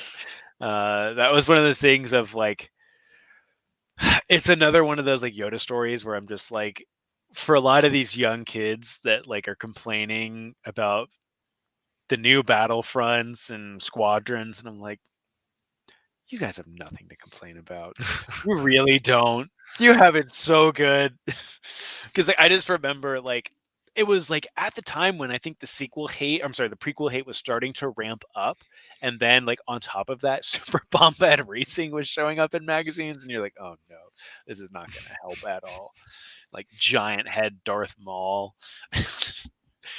I'm glad I never played it. I probably never will. But the other, you know, the one that I don't know if you played was Jedi Starfighter, which I think was just a attempt to, remove the stain of Naboo Starfighter. That was one I regret not playing. That might have been the only Starfighter centric one that I beat, or at Mhm. least beat legitimately. It was like a side story with Adi Gallia, and you could use force powers through the ship. That sounds cool. So like there was a weird one though, because you could use force lightning, and they're like, yeah, it's okay. It's fine. Video game. It's canon. Yeah. Yeah, it's one of those things like I regret. I remember seeing it all the time and like, man, I should get a PlayStation just to play this game. But I was like, yeah, Naboo. I had Naboo Starfighter on N64. It's so bad. I guess like the two that we can kind of get into, Rogue Squadron 2 and Rogue Squadron 3 on the GameCube. Rogue Squadron 2, fantastic in every way. It is just a prettier version of Rogue Squadron with more levels and more stuff. Like you had more control, like you could command um, your squadron in that game, which was really cool. You could pull on the targeting computer. There's lots of added features to Rogue Squadron 2, and then Rogue Squadron 3. They tried to add like on foot stuff as well, which didn't control well. Like the whole idea was like, you in the Hoth level, you could harpoon up to the AT-AT, and just the way it controlled was not great. But Rogue Squadron 2, like if you find a GameCube lying around, pick up Rogue Squadron 2. It's one of the best like Starfighter games That ever. whatever I played on PC, and I was probably 1 and 2, because I played one on PC, and then I got a GameCube like late when it was like only $100, Hmm. and it had that disc with it that had like Zelda and other stuff along with it. Yeah, Um, that was a fun Rogue Squadron game too. that Yeah. was Rogue Squadron 2. That one, I mean, I think it's still held. I mean, it was, like I said, it was like the demo display for the GameCube. Like, that's what was the showpiece of that system. And then kind of like rounding off the PS2, GameCube, Xbox era would have been Battlefront 1 and 2, the originals, which um I grew, I played a lot of Battlefield 1942 and Battlefield Vietnam and Battlefield 2. And, between Vietnam and 2, we got the Battlefront games. I have super fond memories of playing 1 and especially 2. Um, I still will boot up Battlefront 2, the 2005 edition, and I'll run some A-Wing capture the flag every once in a while. I was not into the hero stuff in that game. I did a lot of multiplayer on PC on Battlefront, but like the hero stuff was never my thing. It was always like, I just want to be, part of the rebellion and shooting stormtroopers. So the only thing I remember from the first Battlefront is like, because that one, the heroes and villains would randomly spawn and you couldn't be any of them at that Yes. in the first game, and they were invulnerable. Like, you were screwed if you came across one. So I'm fighting on Hoth one time as the Rebel Alliance, and Darth Vader spawns, and I'm like, oh well, let me see, and I shoot a rocket at him. Just like, let me see what happens. I shot a rocket right at him. He flew up in the air, cartwheeled like 6 times in the air, and then fell flat on his face in the snow, and then just got up again like nothing happened. That's great. like Darth Vader would, right? Yeah, no, I loved playing these games. I loved playing these. That was like one of the LAN party games that we would do is Battlefront 2. We would do like Command and Conquer and like Quake, and then I was like, yeah, like when Battlefront 2 came out, it was like I had like a joystick, set up that I would bound to it, and I'm like, all right, I'll be the X-wing person, and I'll just blow everything up from the sky. Um, yeah, I love that game. I still play it. I will get to the newer ones later, but yeah, like that. I'm a huge fan of that. And then we're still in the 2000s, but we get to Xbox 360 and PS3, and this is where everything dries up as far as Star Wars games go, because in the 2000s we have essentially 2 games coming out for these platforms, and we have basically The Force Unleashed. Unless you can think of anything else, I think this is it. There is another one, but it's mostly just The Force Unleashed. And Force Unleashed 2 was like just at 2010 when it came out. But Force Unleashed, I was super cool when it came out. I don't think the game holds up, especially compared to like the games we've been talking about already. I feel like almost all of those games to me still hold up. I don't think The Force Unleashed holds up as well. I think a lot of people would disagree with me, but it's just a game when I go back to play it, I'm just like, the first level is really good, and the rest of the game I don't think is that great. Yeah, I remember playing the demo months before the full game came out. Like, I'm really excited for this game, making stormtroopers float in the air, then like holding one out so a TIE fighter runs them over. Yeah, that first level is fantastic. Yeah. And just the main thing that frustrated me with the first game is when you're bringing down the Star Destroyer, like, when you're pulling down the Star Destroyer with the Force, the controls are trash. Like, it's so terrible trying to get the joysticks to cooperate and bring it down. There's lots of like not great QuickTime events, and it's one of those when you get to like the boss fights when you're killing all the Jedi, and that I don't think that it handles itself super well in those boss fights. Boss fights to me they don't feel cool. They don't feel like that's the problem with Star Wars video games is lightsabers can't work in video games. But it was just one of those things of like, I never felt like it was a really cool feeling. It's like, even if I was winning, it was just like, oh, okay. I got like a couple hits and then a cutscene plays and then another couple hits and another cutscene and then that's it. But yeah, it was like, yeah, I remember stuff like that. I remember there's like some like, even like there's like one boss where it's like all the metals, you're in the junkyard and like the force lightning magnetism causes all the junk to become like a golem, and Yeah. like that's just like to me that was not a fun fight. It was just like this is just frustrating. Uh, Yeah, I and played it then on a harder difficulty, and that level I actually that's what made me decide to not play it on a harder difficulty because I couldn't get past the second boss fight. mhm. Yeah, I it's a game that I was really excited for. The idea of like you're going to play, we had games like Obi-Wan, we had Knights of the Old Republic, which you could be a Sith Lord, but like all these games, Jedi Academy, Dark Forces, like you were a Jedi, and then this is the Sith game, and it's like, oh, this is gonna be super cool. And I remember enjoying it when it first came out, but I was definitely let down by it. And I think at this point, I was old enough where I was starting to like look at games more critically. I Um, think how they connected it, like Darth Vader and the Emperor were inadvertently responsible for creating the Rebel Alliance. mhm. Like I think the story was really interesting, at least of the first game, but the execution, like Star Killer completely breaks lore. Like there's no bringing him into canon without severely watering him down. Yeah, like the force push to disintegrate people basically is like I think there is a way that you could do it, but I think it would take the fun out of it, and I think it turns Star Wars into a superhero story and not like a they're like it's a fantasy story, but yeah, I think at that point you've reached like who's gonna have the next ability that'll top this ability is what it would come down to, and I think that's not what it needs. I No, it always would say turn like into like Dragon Ball Z or yes, something. Dragon Ball Z or like DC Comics or the MCU, and I always say like the one crossover I don't want to happen is MCU and Star Wars. I don't want Doctor Strange showing up in a Star Wars movie. I know people love Marvel. I'm fine with Star Wars showing up in Marvel because it makes sense. Yeah. I don't think Marvel showing up in Star Wars makes sense. Um, but yeah, the only and I might be wrong on the date on this, but um, it's really just the only other console game, and that's did you play the worst slash best Star Wars game of all time, which is Star Wars Connect? That was the dancing one, wasn't it? Yes, Yeah. that's why See, it's the best.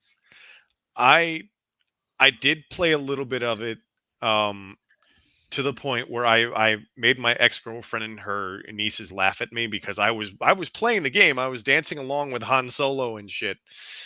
But I didn't play it for long. I did definitely own it though. Yeah, I played through all of the. I played the Jedi one. I played I think it was like a mechanic one, if I remember correctly, and then I'm Han Solo. God, it's so good. It's like Riding and solo. Yeah. it's one of those things that it's like oh we can bring up Yoda stories, right? We can bring up Super Bombad Racing and like oh yeah, that was forever ago. I'm like Star Wars Connect was not that long ago. And it's my favorite thing of like when people are like, "Oh yeah, Disney ruined Star Wars," I'm like, "Let's talk about the last LucasArts game, Star Wars Connect." It's like, yeah, you think Battlefront One is bad? Okay, okay. But yeah, then all we really have is we have like moving kind of into the next little decade here. We get into the 2010s. We have essentially two games that I can think of that came out. Um, and that is you have The Force Unleashed 2, which was just a worse version of what I think is not a good game. Um, and it tries to it added features like I think you got to use two lightsabers in this one, Yeah. a couple more force powers, but I just was like, I didn't even buy it. I just tried it. Someone let me borrow it, and I was like, it's okay. You know, They never and I actually thought that the Wii version of the game was better because it tells you more. hmm, I also read both novelizations of the first Force Unleashed and the second one because it gives you a lot more. okay, It's an interesting story when you read the book, but it never answers the question, is he a clone or is he the original Star Killer? And yeah. that's what they pose in the commercial, like, oh, find this out, and you never do. I've definitely. taken to my new trolling the trolls, which is Galen Merrick is not a star killer. um, it's like I definitely look at Masters of Terrascasi is like a letdown from like a it could have been cool, but I'm not that upset. But like for me, The Force Unleashed was like a huge letdown of like this could have been like one of the big, and we're so fortunate today that we have stuff like Jedi Fallen Order. But this could have been like such a great story and a great way of playing a game. And it was like I said, we had stuff like Devil May Cry. We had Dynasty Warriors. We had all of these fantastic games that they could have taken from, and they just chose not to. Um, that I thought it was such a letdown. But then, kind of out of that, we move to the PC and we get to Star Wars: The Old Republic. Um, do you currently play The Old Republic? I just picked it up again to try out the new expansion, and I think because I had stuff to catch up on, so I am just about to start the new stuff, but it's still pretty fun. Yeah, I have a decent amount of stuff to catch up on in that game, and this is one of those games that I think I I try not to let hype in video games really get to me and anything. Like I played the original Destiny and didn't have any expectations going into it. I loved it. I played No Man's Sky when it launched and I loved it. I had no expectations. Hype was killed for me by Fable. Mm. I believed everything that came out of Peter Molyneux's mouth when he was talking about Fable, and I was let down. I still love that game, but I was like, never again will I be tricked. No, um, I think in the case of SWOTOR though, I actually think it's starting to go the way that Star Wars Galaxies did near the end, mhm. where everything is becoming ridiculously easy. Yep. And like they're just kind of letting you coast through and there's not really a whole lot of thought involved. Like your companion, which used to be like an integral part, like they fought with you, that kind of stuff. Mhm. It felt like they were there for a purpose. Now you can choose to have them attack, but it's more beneficial to have them be your healer. That's been like that for a while. Yeah. And I remember playing it when it first came out, and like yeah, you had to like really plan with your companion and stuff like that. Like when you and like the Jedi Guardian stuff when you had to fight Lord Scourge on Tatooine, like that was a hard boss fight, and like you really needed to have your companion doing the right stuff. But now you're just being healed the whole time, and you don't have to worry about anything.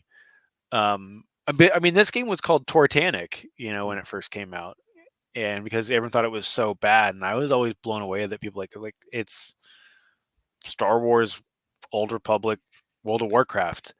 It's what they said it was going to be. Like, what's the problem here? So I mean, I've played that game since it came out, and I've been an on again, off again person. I have not finished all the stories. I've done Guardian, Sage, Inquisitor. Is that right? Mhm. Yeah. And Bounty Hunter. Yeah, I think a couple of the stories fall flat like near the end. I think Commando had a really like lame ending. Still Mhm. overall a decent story, just the ending was kind of like, okay, now go move on to the next thing. Like it wasn't actually an Mhm. ending. Um I heard the officer is decent. yeah, if I remember, I don't quite remember all of them. Guardian was Um great. Guardian, I Guardian think, is was a the really best. like that was probably like Guardian to me is like the most Star Wars story Mhm. of all the classes. Um and it's interesting now because looking at the expansions, I have a Jedi Guardian. That's what I've gotten at like to the higher levels. Mhm. And I'm playing these parts fighting the Emperor and fighting like Force users. I'm like, how are they going to justify these same boss fights with like a smuggler? I don't understand. Yeah, I mean, that's I started doing raids and PvP in that game pretty heavily at one point, and I'm just like, this makes no sense, at all. Like we're fighting like army. I'm a bounty hunter, or yeah, I'm a smuggler or an officer, and I'm like, I just got my little blaster pistol, and I'm like, yeah, I took down a Sith Lord. Hell yeah. Yeah, I think that game was its best from 1 to 50. Mhm. And then when the expansion, like the Hut Cartel was just kind of there. I didn't like Hut Cartel. I liked the Revan expansion. Yeah, yeah, that was a I good one. loved the Fallen Order or the Fallen Empire expansions. Those were cool. It was a tad tedious, but the story, like The when story was people great. complain about Ray, they should look at Valen also. Yeah. Like Yeah. she like choked 6 people at once. It was crazy. Yep. It's yeah, I feel like that's been going around TikTok for a lot of like people are starting to really call people out of like, like the Boba Fett spin and stuff like that. Yeah. And it's like how like kind of ridiculous a lot of these complaints are. And like I love SWTOR and it is again, it's funny to me. And SWTOR's been running for so long now. Like it's at 12 or 13 years now. Hmm. And there are people playing that game now that are as old as the game is. Like, and that's it. And I'm like, you don't realize how hated this game was. And people like I see people all the time. They're like, "Oh yeah, the cinematics of SWTOR are like better than the sequels." And I'm like, "Do you realize how much bullcrap this game went through?" The way you talk about the sequels is how people talked about the prequels and how they talked about SWTOR and all that stuff. So, but I do love the game. They have the really terrible on rails spaceship sections, and then there's the like starfighter PvP combat that I don't think is very good. Um, I did very little. Like I did, it was, yeah, it was rail shooter, and I only did what was required of that one because it was mhm, okay. But especially when you're in your personal ship, it feels weirder because it's like for the Jedi Knight, you're basically flying like a Corvette, mhm. and it's like I'd rather be flying a fighter. This is kind of weird looking. Yeah, and it's going like this the whole time, and like, Yeah. yeah, it's kind of weird. But they did, I think at one point, I don't know if it's still in the game. They did like a light fighter PvP arena thing. I'll have to see if it's still a thing. I doubt it. If it is, I doubt anyone's actually playing it because I know the P when I was playing pretty actively in PvP, and that was fun, you know, and like doing stuff like Hutball. Yeah, oh Um, yeah, I did like that was one of the only games where me and my friends could group up in any of the PvP settings, and whenever we were all grouped up like in a party in voice chat, we never lost. yeah. Like we always won the PvP fights, and that is actually the only game to this day where I have played till like 7 in the morning, and I didn't realize what time it was till I heard the birds outside and looked, and the sun was up. I did that a lot with Galaxies. Yeah. Um, but yeah, I love the PvP of SWTOR. I think it's my favorite. I've played a decent amount of PvP. Like I played Elder Scrolls Online PvP. I played Guild Wars PvP, and SWTOR is my favorite. Um, I think it has like the best pacing. I think it's fast and it's one of those things like they balance it out so that I've been in situations like I can get out of this situation. I'm not over geared or over leveled or under geared or under leveled where I can't get out. I'm like, no, I can get out of this situation. And if you're good enough and you have all your keybinds and you know what all your skills do, you can get out of those situations. And I think that's such a good aspect of it. But yeah, let's see. Yeah, I recently resubbed to that game, and I'm like, I need to take advantage of the money I'm spending. um, but yeah, I mean, the last game of the 2010s was the Battlefront remakes, which I liked both of them. I know it's an unpopular opinion to like Battlefront 1 remake, but I actually really liked my time with it. Battlefront 2 is the better game. Um, but yeah, I mean, even that game had like a lot of drama. Both of them had a lot of drama around it, especially Battlefront 2, which uh, Yeah, I Battlefront 1 was just kind of there. I did play it with some friends. It did have a lot of good things going for it. And then Battlefront 2 just kind of improved upon that, was especially with the story mode. The story, and I even read there was a novelization that came like that took place before mhm. the game story with Aiden and like how she was in the Empire and all that stuff, and like how she met all of her squad mates. It's a very interesting read to supplement the details of that story mode. I have not played the story mode of Battlefront 2, but she is my favorite hero to play Yeah. as. Um, I I like Battlefront 2 for a multitude of reasons. I think it's a lot of fun. I liked, in pre-Squadron days, I actually would log in just to do Galactic Starfighter. Um, but yeah, it was one of those things like when Battlefront 1 came out, like my biggest argument was it was like name something that feels more Star Wars than the original than like the new Battlefront 1 because like it looked like it sounded like it, it felt like when you were like even like the Solist map, I was like this Mhm. is awesome.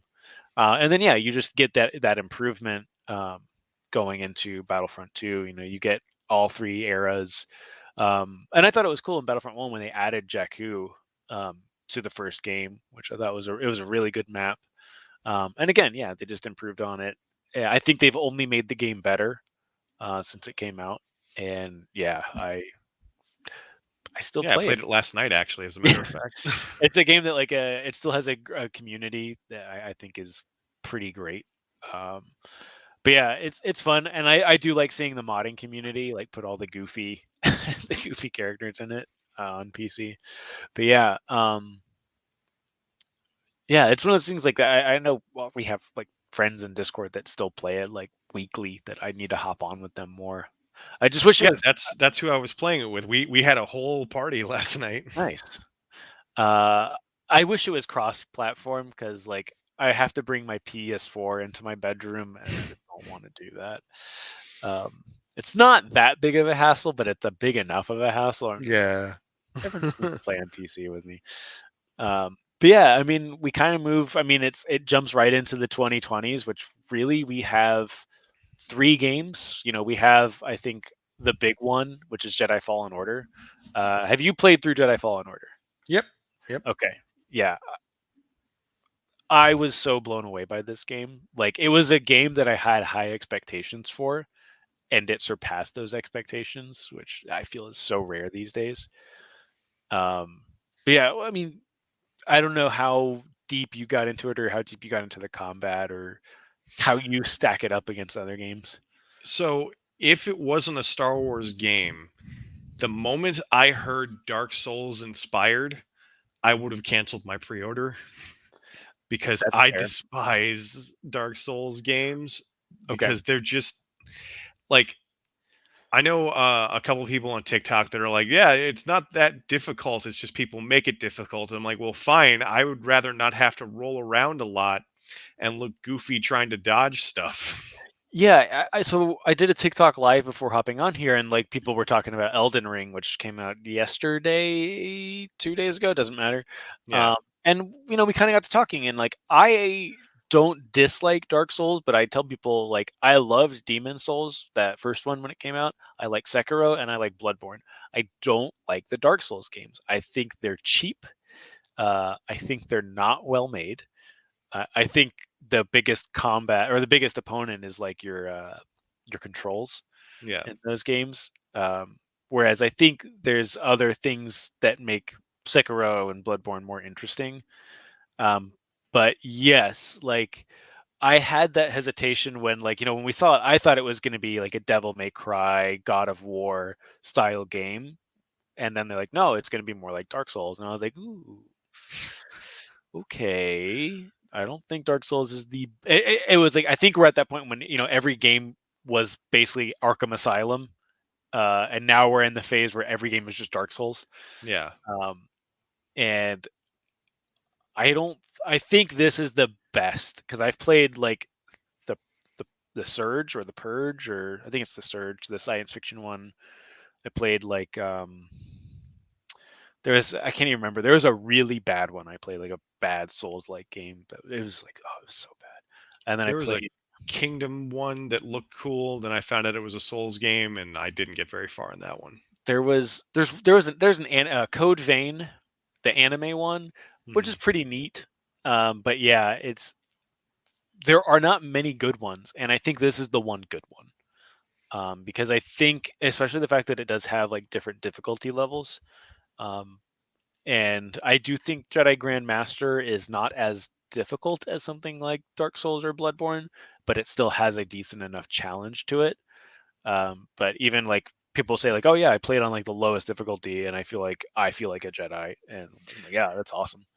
See, I played it on what they call like what I think they consider normal, but only up until that first giant frog on Bogano, I think it's Hmm. called. Yep. And once it started just killing me, I'm like, all right, I gotta get through this. I want to get through this story, and I put it on like story difficulty. Hmm. But the problem with story difficulty is a lot of the fights with stormtroopers, they make the stormtroopers laughably dumb. They just stand there and take Okay. the hits. They don't Okay. do anything back to you. Huh. For the most part. It's like they do, but it's so easy to avoid. It's like almost they could just stand there. Huh. I've never played it. I played it first on Jedi Master difficulty. Um, and I have like criticisms of this game. I think the force progression is bad. I don't think it's bad. I think the order of it is bad. I think it takes too long for the like basically it takes too long to get double jump Hmm. in that game. And I think it's one of those things like if you got double jump earlier in that game, I think it would be a lot better. I think it's still a fantastic game just on the story alone. Um, and I think the combat is satisfying. I think when you get those perfect parries and perfect dodges, I think it is great. It feels awesome. It makes you feel powerful in a way that I think that that's not the objective of the Souls games. Is they never want you to feel powerful, but I think this game does that really well. Um, and also you're a Padawan still, so Mhm. like you're not Luke Skywalker, you're not Darth Revan, you're not Starkiller. Um, Yeah, this is. I mean, it's the only time they've really done it, but this is the game that sold me on. He basically has combos where he uses one saber, two sabers, and then a staff, all mhm. in one string of a Yeah, combo. it's cool. And I'm like, ooh, I want to be like that. That is awesome looking. It's cool. Uh, Cal Kestis as a character. I mean, the cast in that game is so good, and I'm super forgetful, and I always judge like how good is the story by how well do I remember the names of the characters. So like the fact that I know every character in that game and who they are and what they're like. Um, that is like it's so good. I mean, to me, Marin was like one of the coolest additions. And going through the Clone Wars now, like seeing a little bit more of like, because for me, like Dathomir and the Night Sisters, all my knowledge comes from Star Wars Galaxies, really. Yeah. Um, and doing all the quests there and traveling through Dathomir to get to the village and Star Wars Galaxies. Um, but yeah, it's one of those things like it is cool seeing that reconnect, like watching Clone Wars so late. But yeah, like I I still will try and do no hit boss fights on Jedi Fallen Order on the Grandmaster difficulty. It is a headache. Uh, but yeah, other than that, I mean, we have. I won't bore anyone, but we have my favorite Star Wars game of all time now, or a second, compared to Galaxies. Star Wars Squadrons. Um, Like I'm still on that level that I told you about a while ago because I still have my VR right over here, and I just haven't broken it out again since. Because like with a PS4, PS5 VR, you have to attach so much crap mhm. to go onto it, and with the PS5, it has to have an adapter, and then it doesn't look as good, Okay. so I have to switch to HDMI. It's the same thing with you moving your PS4. I just don't feel like moving all this stuff around again to get it hooked up. That's fair. I mean, I play. You can't see it. Maybe you can. I play joystick VR, the full setup. It's as immersive as I can make it. And it's a game that it's the first game that I feel like even like kind of what we were talking about with X-Wing and TIE Fighter is I had fun just flying around in those games. Like, I would try and do the objectives and I felt good if I shot down an X-Wing or I shot down a TIE Fighter. I will hop in that game and just go to the training course, like the junkyard training course, and I will just fly through the little holes and stuff like that. And for me, like it's so much fun to do that, especially in VR, in an X-Wing and just boost and drift through those holes. Not even doing like they have like pre-designed like race courses and stuff like that. But I It is my darling of Star Wars video games right now. I That can't might speak highly be enough. that might be another one of those games where I eventually just suck it up and knock the difficulty down to easiest just so I can get through the story mode. The ace difficulty on that game is hard. It is like bang your head against your desk difficult. It is. I mean, I think they did a really good job of making you feel like you are in a starfighter, and getting shot is not a good thing. You Yeah. know, and it's one of those things like you can definitely there you can play with the mechanics of the game to get around a lot of stuff, but it's hard. And as someone who plays stuff like DCS and Microsoft Flight Simulator, I'm like, oh yes, you shoot me with missile and I die. Good. But like for everyone else, like that's a horrible experience, and I'm like, I get it. Um, but yeah, other than that, the only other game that has come out that I can think of is Vader Immortal. And have you played Vader Immortal? That was another thing. That was one of the first games I wanted to get for VR. I just haven't yet because the PlayStation Move controllers don't turn on at the same time. And I just have to dedicate some time to try and figuring out why that's happening and try Okay. and get them like I haven't bought any other VR games until I can get everything working perfectly. Okay. I have not played Vader Immortal. We'll get to another VR game later on that will I can talk about. I do intend at one point to get Vader Immortal. It's just it's not on my list. Mhm. I hear good things about it. But I mostly from people who don't play a lot of VR. I hear a lot of good things about it. I do play a lot of VR, and so I expect not to be as wowed by it. But yeah, I mean, I think unless there's any games that you want to talk about, I think we've kind of run through most of the popular or important games. Yeah, no, I don't think there's any other ones. Okay, cool. The only I kind of what I want to talk about now, real quick, is the kind of the games that are still going on. Some of the upcoming games and some of the games to recommend if you are interested in, not particularly Star Wars games, but will give you that Star Wars vibe. Mhm. But yeah, so and this is something we can talk about later. Star Wars Galaxy's emulators, they have emulators for every era. So they have the launch era emulator, they have a jump to lightspeed emulator, they have a combat upgrade emulator, and a new game enhancements emulator. So if you want to hop on, I do the new game enhancement emulator because they've added like Bespin to the game, like handmade made Bespin for the game, like the They modding might have community did. improved on it, but I remember when I first looked for an emulator, they said you needed the original physical disc, and I no longer had it. Do you have it on Steam? I didn't know it was on Steam. Maybe I It could was get it. on Steam for no, you can't get it anymore. They so kind of like for your knowledge and anyone who's watching the VOD, you you can get the discs through outlets. And all of the emulator services will politely guide you through that. Um, it is a great time if you want to play it. It's one of those things like it's totally worth it going through the steps if you want to experience kind of like what an early 2000s MMO was like for Star Wars, and just like how open and how much you could do in that game. So I definitely recommend doing it. Again, Old Republic is still going on, so if you do want to jump into that, I haven't touched it, but there is the new Legacy of the Sith expansion that I have been hearing good things about.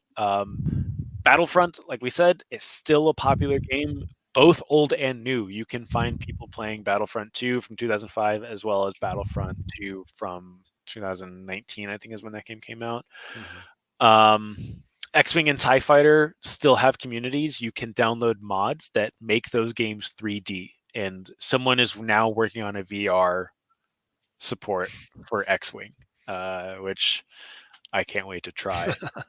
Um, kind of through this, I've been joking that, yeah, I'll just buy it on PS1 and pop it in my PS1. You don't have to do that.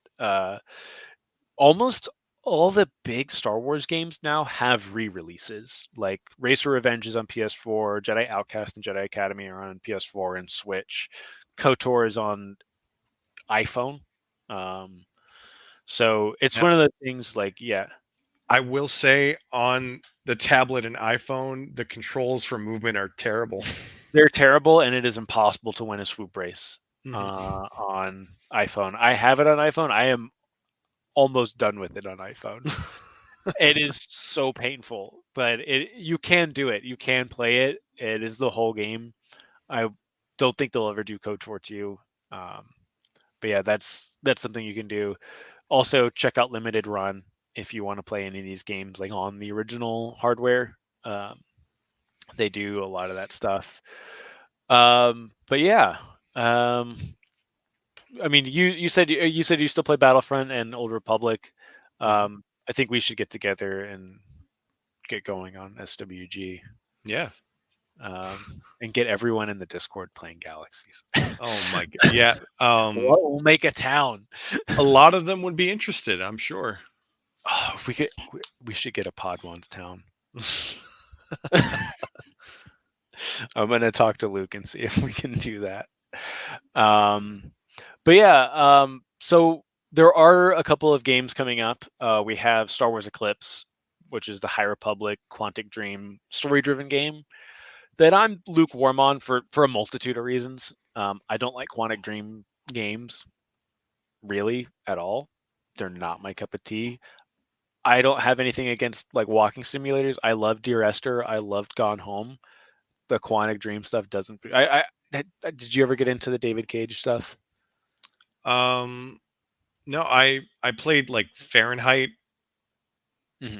and Heavy, like I didn't beat any of them, but I played Fahrenheit, Heavy Rain. I have Detroit Become Human, but I actually haven't tried it yet. Hmm.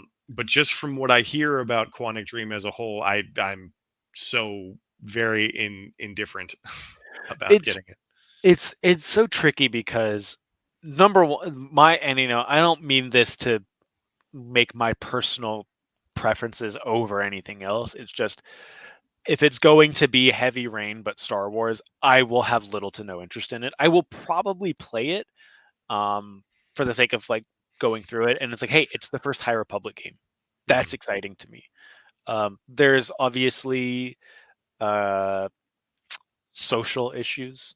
I will just say that to sum it up with Quantic Dream as a company and with David Cage as a person, that I don't think aligns with the narrative of the High Republic.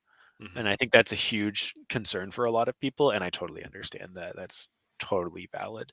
But I want to see more. It seems like it's very far off in the distance. Like it might be a 2025 game, is what they're kind of speculating.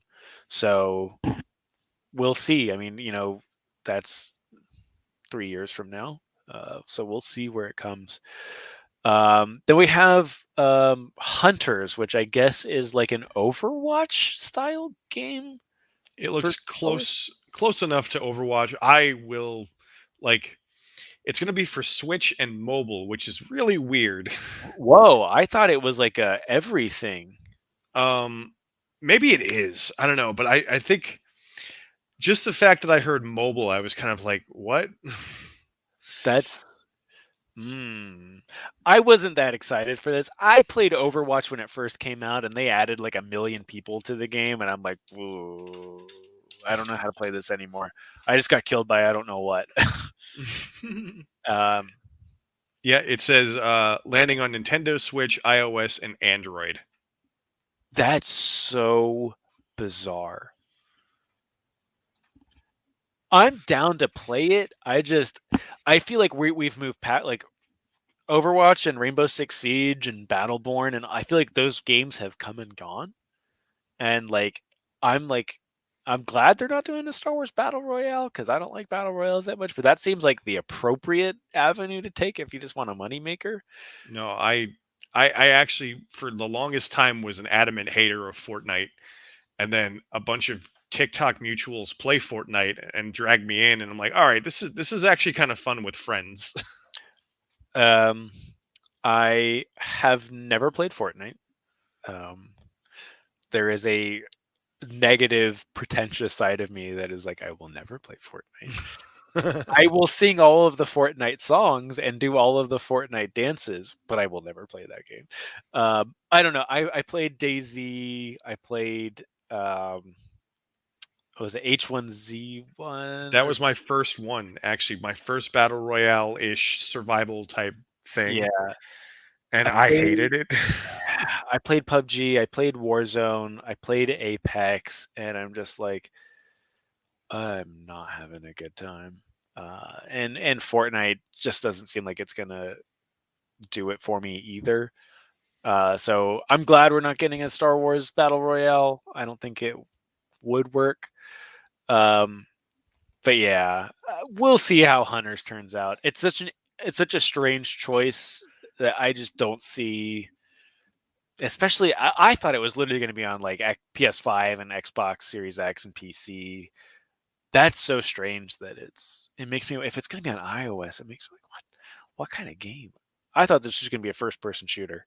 It's like when they released the Pokemon MOBA style game. I I didn't know forget. that was a thing. Yeah, it's It, on mobile and Switch only. Well, I mean, this case it's a Nintendo property, so that makes some sense. But yeah, okay, yeah, no, I that is, hey, that's news to me. Um, but then we have, Jedi Fallen Order 2 is coming out. I'm excited. I want to see where they take that story. I wonder if they're gonna kill Cal, hmm um, or if they're gonna make this like a trilogy or something. I'm excited. I don't have any expectations for it. I expect it just to be more, more a continuation of the story with, Cal becoming a better Jedi. We get more abilities and stuff like that. So I'm excited for that. I would like maybe if we got like to play as Marin. I think would yeah, be kind of cool.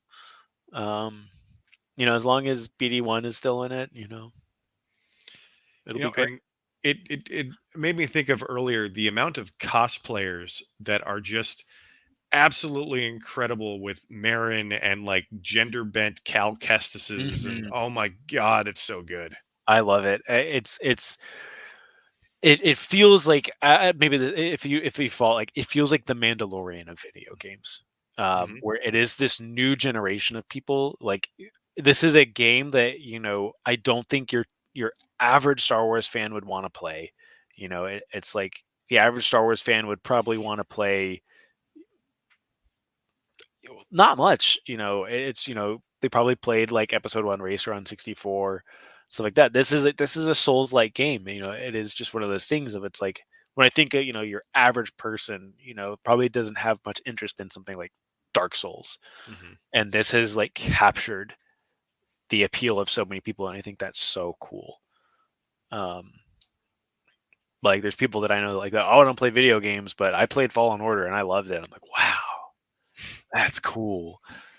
Um, but yeah, and then on top of that, we have the KOTOR remake, and the ever growing debate of, will it be canon? I would be fine either way, but I'm really, really hoping that it's canon and it's made canon in such a way that makes all of the Revan gatekeepers mad. Yes, I think that's exactly what's going to happen. Is they've already said this is like, this is basically going to be a Final Fantasy VII remake. You Yeah. know, this is not going to be a D&D D20 system. This is going to be an action game.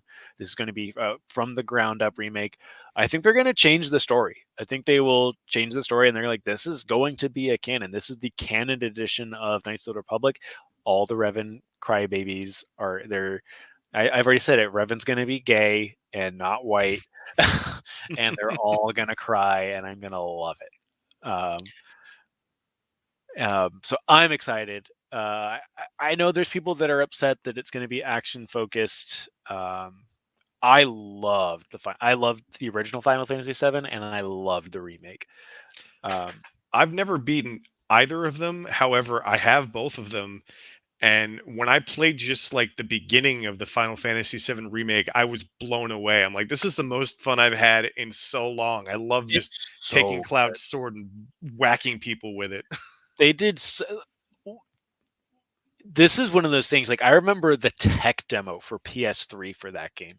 Like when they showed the power of the PS3. Here's Final Fantasy VII on PS3, and I was like, oh. Um, I when you play that game, it's like I don't want to say it's justified, but you realize why it took so long. Hmm. Because they got everything nailed in that game. It's way more expanded. It is just that first bit of the game, but like they've added so much to it, and everything they added was great. And I don't think they're going to go that route because Final Fantasy VII is so long, whereas KOTOR is long, but it's not JRPG long. Hmm. Um, so I assume they'll have the full game ready, but I'm so excited the fact they're going to do this. I could see them like maybe this is the one of the games that really I'm hoping like Fever Dream like they nail lightsaber combat, yeah, even more so than I think Fallen Order did. Um, You know what? That reminds me, the Lego Star Wars games actually had decent lightsaber combat because they connected. That just reminded me of that. huh. Okay, that's one that I was going to include because it is coming out very soon. Is the Skywalker Saga Lego game? I have to admit, I'm not a Lego person. I like Legos. I think Legos are cool. When it comes to Star Wars, I prefer like the Bandai models of Hmm. Star Wars, like the X-wings and the where it's like, oh yeah, I gotta file everything down and paint it, and like that's what I like. And it's fun talking to people who have only grown up on Legos, and you show them like the 1/72nd scale model that you put it in, like, whoa, that's so detailed. It looks like the real thing, and I'm like, yeah, it's not a piece of Lego. Uh, I love Lego as a product, but like the Lego games just never did it for me. And Lego Star Wars The Skywalker Saga, there are aspects of that game that seem neat, but everyone's excited for it, and I feel like I am missing out on that party. Um, are you on the Lego train? I'm not as hyped as everyone else. I will get it, but I'm Okay. not as like super excited because I went through a period of time where I beat all 6 of those episodes Mhm. like maybe twice through, and I never even played the Clone Wars portion of it. Like, they had a separate Clone Wars Lego game that I never even like I Oh, played one level maybe. And I think what soured me on that is I got it again for my ex's kid when we were together, and I was trying to get her to play the game, and she kept going, "No, no, you play this level for me. I don't want to play it." And I'm like, "I've already beaten this game twice. This is for you." And I'm just like, I just stepped away from the Lego game. that's kind of funny. Um, yeah, it's never. I've tried them. I played Batman. I played Harry Potter, I think. And then a couple I can't remember which Star Wars ones. I will say my favorite TikTok account is Legos Plug Walks. Or it's just all the walking animation to the plug walk sound. I love that account. I'm so excited for the Skywalker saga just for that account to get back up and running. Because he's literally done like all like I don't know 500 minifigs from like I think the Wii game or something like that. So I'm excited for that to come out. And then other than that game, we announced they announced that there'll be a new first person shooter and like a new strategy game. Is there I we don't know anything, so I'll just ask you: Is there a what is your dream Star Wars game? um, I don't. I always like games that have like Jedi and lightsabers and stuff. So something like that, something that would make like some legend stuff canon, like Kyle Katarn, Mara Jade, um, like all the stuff. Like even if they did a canon version of Dark Forces, Okay, I think that'd be pretty cool. I okay. before Squadrons came out, I had drafted up like when I was bored at work one day of like the perfect Star Wars space sim. That it was basically Star Wars Galaxies, flight, like jump to light speed, but like with the concept of a game like X3 or X4, like one of those big, huge space sims. And like having like I was like it needs to have like that feel of like you have that player economy like Eve Online and Star Wars Galaxies does, where like if you want a new hyperdrive, you got to find the person that plays the game that makes the hyperdrive. Yeah. Um, and then you would have like a Forza motorsport. Like I want this to be more arcade or more simulation. Like how much of this do you want to control? But I also want it to be like you can fly an X-wing or you can command a Star Destroyer and just Hmm. have like like you have that Eve Online control for like the Star Destroyer, and then you have the Star Wars Squadrons for the X-wing, and also being like, I just want to fly the mining ships, like and get one of those like I can't. There's a oh, what comic was it? There's like a planet miner that was like in one of the comics, and it's like yeah, you could fly one of those. Uh, but that's the game I want is just like a full like you can go to all the planets, you can fly into the planets like in their atmosphere, um, and like fly over like the Great Pit of Carcoon, and then fly up, and then fly over Theed and stuff like that, or kind of see the unknown regions and see like creeping Yuzong Vong in recordings and stuff like that. Like that's what I want. That was actually the best part of Galaxies is going to the famous points of view and seeing Mhm. like the crashed escape pod and the Yeah. Sarlacc pit and all that stuff. Going like to the temple on Yavin and stuff like that. Like, and it's just like it was like the like it was one of those things like the first time you would see that you're like, oh wow, my little Star Wars character is seeing this, and then you get sick from the Sarlacc pit. But yeah, so other than that, we'll kind of wrap it up with. I would just recommend some games to people.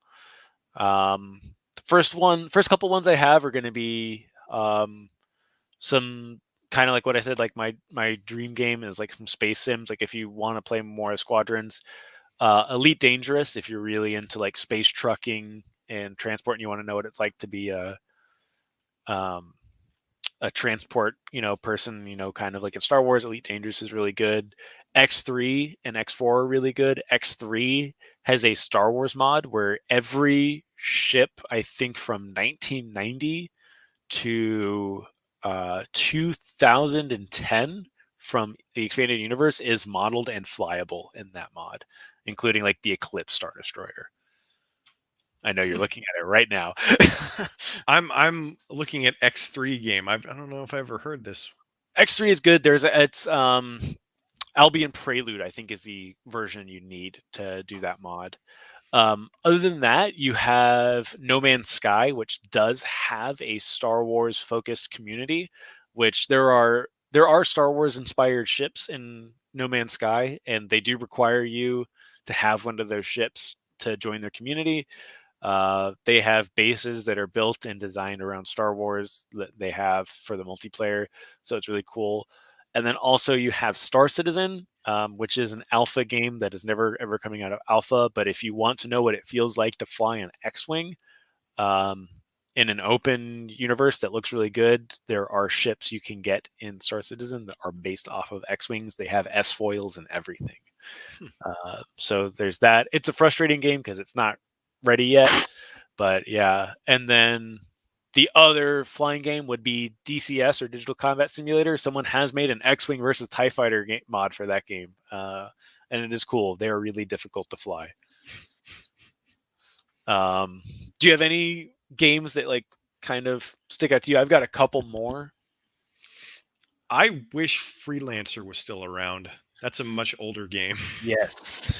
Oh, uh, yeah. Freelancer was good. Freelancer was really good. There should be, I believe there are Star Wars mods for that game as well. Yeah, I think that's kind of what broke my copy at one point because I got mods for it. You can fly the Falcon Hmm.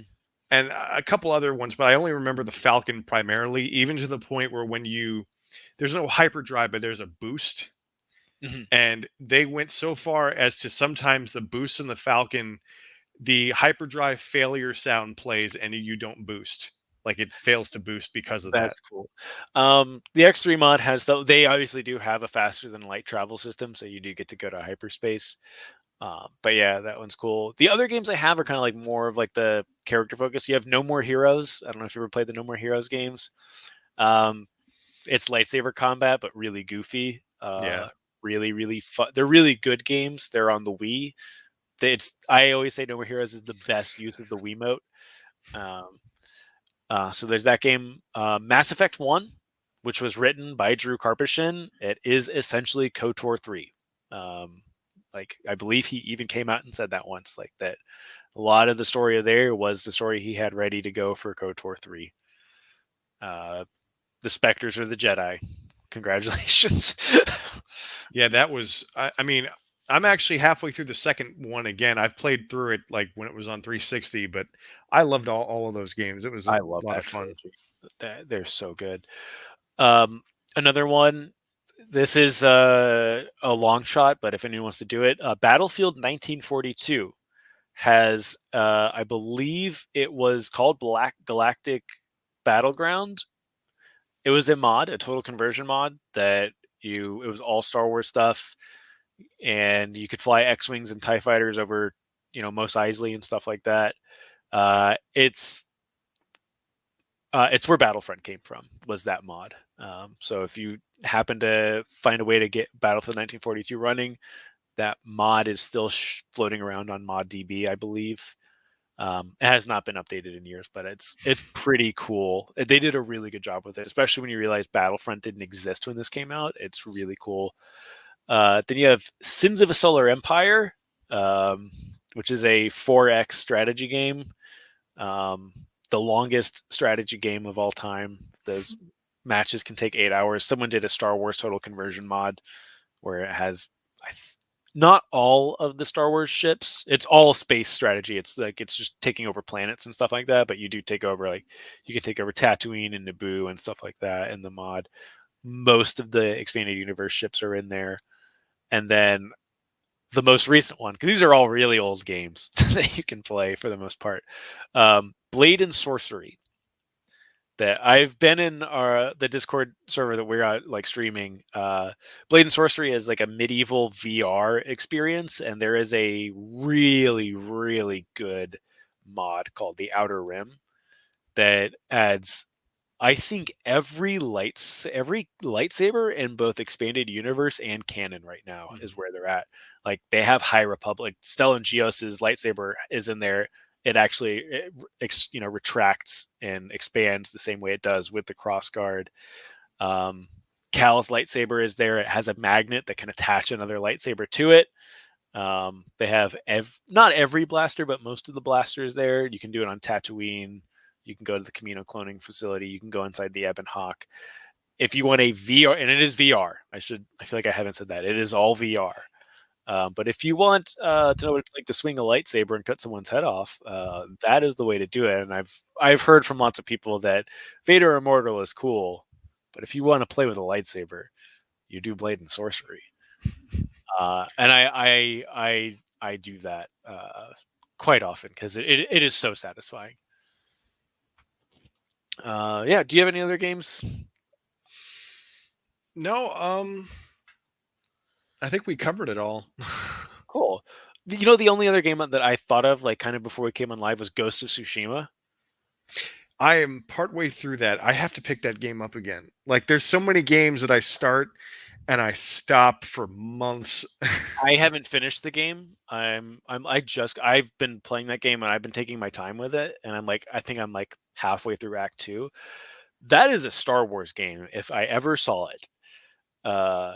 Like that feel like the either going the stealthy route versus the honorable route, like that is Jedi versus Sith right there. That is, and it's like just kind of the way you talk to people, and it's just like the combat in there that would just put a lightsaber instead of a katana and blasters instead of bow and arrows. perfect Star Wars game right there. But yeah, I think that's pretty much everything. I guess what if there are there any games you're particularly excited for that are coming out? Um, Probably Jedi Fallen Order 2 the most in terms of the Star Wars games coming out. Yeah, I think I'm probably excited most for uh, KOTOR remake. Hmm. It's probably my most excited thing, and then there's no confirmation, not even a rumor about it. I hope at least by the time if Rogue Squadron is ever on track, I do hope we get uh, a full $60 version of like Star Wars Squadrons with the longer story, more expansive like um, multiplayer. Um, with more ships. That I hope something like that comes. Are there any like backlog games? Like, are there any games that like maybe we've talked about that you want to go back to? I still need to finish my playthrough on Switch of KOTOR. Okay. Like I really So do do like I. I have a habit of just starting a bunch of long games and then stopping it. Like I just started playing Horizon Forbidden West. Hmm. And it's like I want to finish that game. I don't want it to be like Ghost of Tsushima where I stop playing it like it's randomly. I don't even plan this. Hmm. I just stop playing a game and then it just goes days and days and then eventually I just stop playing it entirely. I have the But same problem. I need to get back into like I'm waiting for because I finally got all my stuff shipped back from Jersey and it's on its way back down here and in that storage unit is my dock for Switch. So once I get that back, I'm going to hook it up to my television and play it on my screen. Nice. Yeah, I think I want to go all the way through Tie Fighter again and like get it set up with my joystick and like actually uh get it working. There's so many workarounds for it, and I definitely want to try like the 3D mods. And once the VR mod is ready, I want to try that. But yeah, I'm enjoying going back through Dark Forces one again. That game is still fantastic. It's still super fun. I still play the original Doom from time to time as well, so I really like that. But yeah, I think that's going to about wrap it up. Thanks to anyone who watched. Thank you, David, for being here. Um, you'll be seeing a lot more of David as the weeks come. And then we'll be doing first of the month. We'll be rewatching all the movies. Next one we'll be doing is Revenge of the Sith. We'll have David. I don't know. When's the last time you watched Revenge of the Sith? It's been a while Same. because I actually have seen pieces of it for like doing a TikTok video and I'll do something funny with like the end of it. Hmm. But as far as the whole movie, it's been a while only because it's the only Star Wars movie that is difficult to get through the middle when Anakin turns. Because it's like I know it's gonna happen because Darth Vader's like one of my favorite villains, Hmm. but it's still sucky to watch. Yeah, it's when Roddy and I watched Attack of the Clones, that was like my most excited to rewatch because being on TikTok, like I've gotten a much bigger appreciation from the people who really like that movie. I don't have the same appreciation for that movie as I think they do, but it was it was probably my least favorite Star Wars movie, and now it is definitely not. I really love Attack of the Clones. Yeah, there Watch. was like when they were going through rankings, it seemed to be very popular to rank that one the lowest. Hmm. And seeing all the appreciation for it, I'm thinking like, oh, is this actually my favorite prequel? Because I get the most out of this one. I you know I don't think anything will ever top the Phantom Menace for me as far as the prequels. It is that and A New Hope are my comfort Star Wars movies. A New Hope's not even my favorite Star Wars movie, but it's the movie that if I want to watch a Star Wars movie, it's the one I'm gonna put on. Yeah. I love that movie. Um, but yeah, same with the Phantom Menace. Like I can put on the Phantom Menace anytime and just be like, yeah, this is great. But I I I haven't done a ranking since I watched Attack of the Clones, but it's moved up many places, and Mhm. I'm have a suspicion that Revenge of the Sith might move down a couple notches when I rewatch it, and I hope that I hope that I can kind of clear out the toxic bias of that movie. all the Stanikins that have, I feel like, been slowly ruining my perception of that movie. I mean, people lately, because I know a lot of fans of Padme. Like their favorite character is Padme, and I love Mhm. the appreciation and I love seeing that perspective. But then getting to see the other people that literally blame Padme for Anakin turning, and I'm like, That where do you even come to that conclusion? that is the wildest thing to me. That is some mental gymnastics, like to like Olympic level mental gymnastics. Of it's just like it's very like if you want to argue like, hey, I don't think Anakin is entirely at fault. I think if we take take into account the dark side exists in the universe and that Palpatine is a master manipulator, and I think we were, I've talked to people. It's like, oh yeah, like it's a Charles Manson situation. It's like we still have to hold the person who killed all these kids accountable, but the reason he did it isn't because he's an evil, you know, demon man. It's because of Palpatine. All of the hate being targeted towards Padme, and I'm like, she literally did nothing wrong throughout the movies and throughout the Clone Wars. She has done nothing wrong, and like she's my favorite part of the Clone Wars so far. When I'm watching it, like anytime it's an episode that focuses on her, I'm like, this is so good. And then yeah, seeing like the hatred that she gets, I'm like, why? I know why they. I know why. But uh, that's the whole other podcast episode. But yeah, we're right at 2.5 hours, so we'll cut it here. Where can everyone who's watching the VOD find you? So I am Xanatos1138 on TikTok, Twitter, Instagram. We'll say Twitch because I really want to get back into Twitch. Anywhere that there is social media except for like Facebook, I am Mhm. Xanatos1138. Awesome. Yeah. You can find me at Forward into the Black here on YouTube. I basically just upload these podcasts there.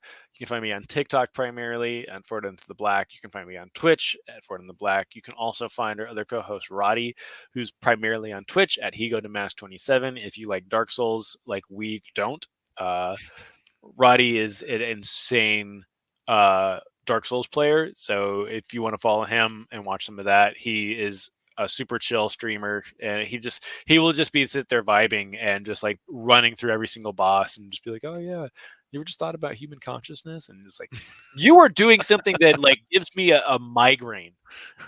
And you're having philosophical discussions with people and not even thinking about it. And I'm just like, props to you. But yeah, that's where you can find him. He also has a TikTok and he has a YouTube, all at He Go to Mass 27. But thank you for everyone that has joined us in the chat, everyone who's going to be watching the VOD later on. Have a good night.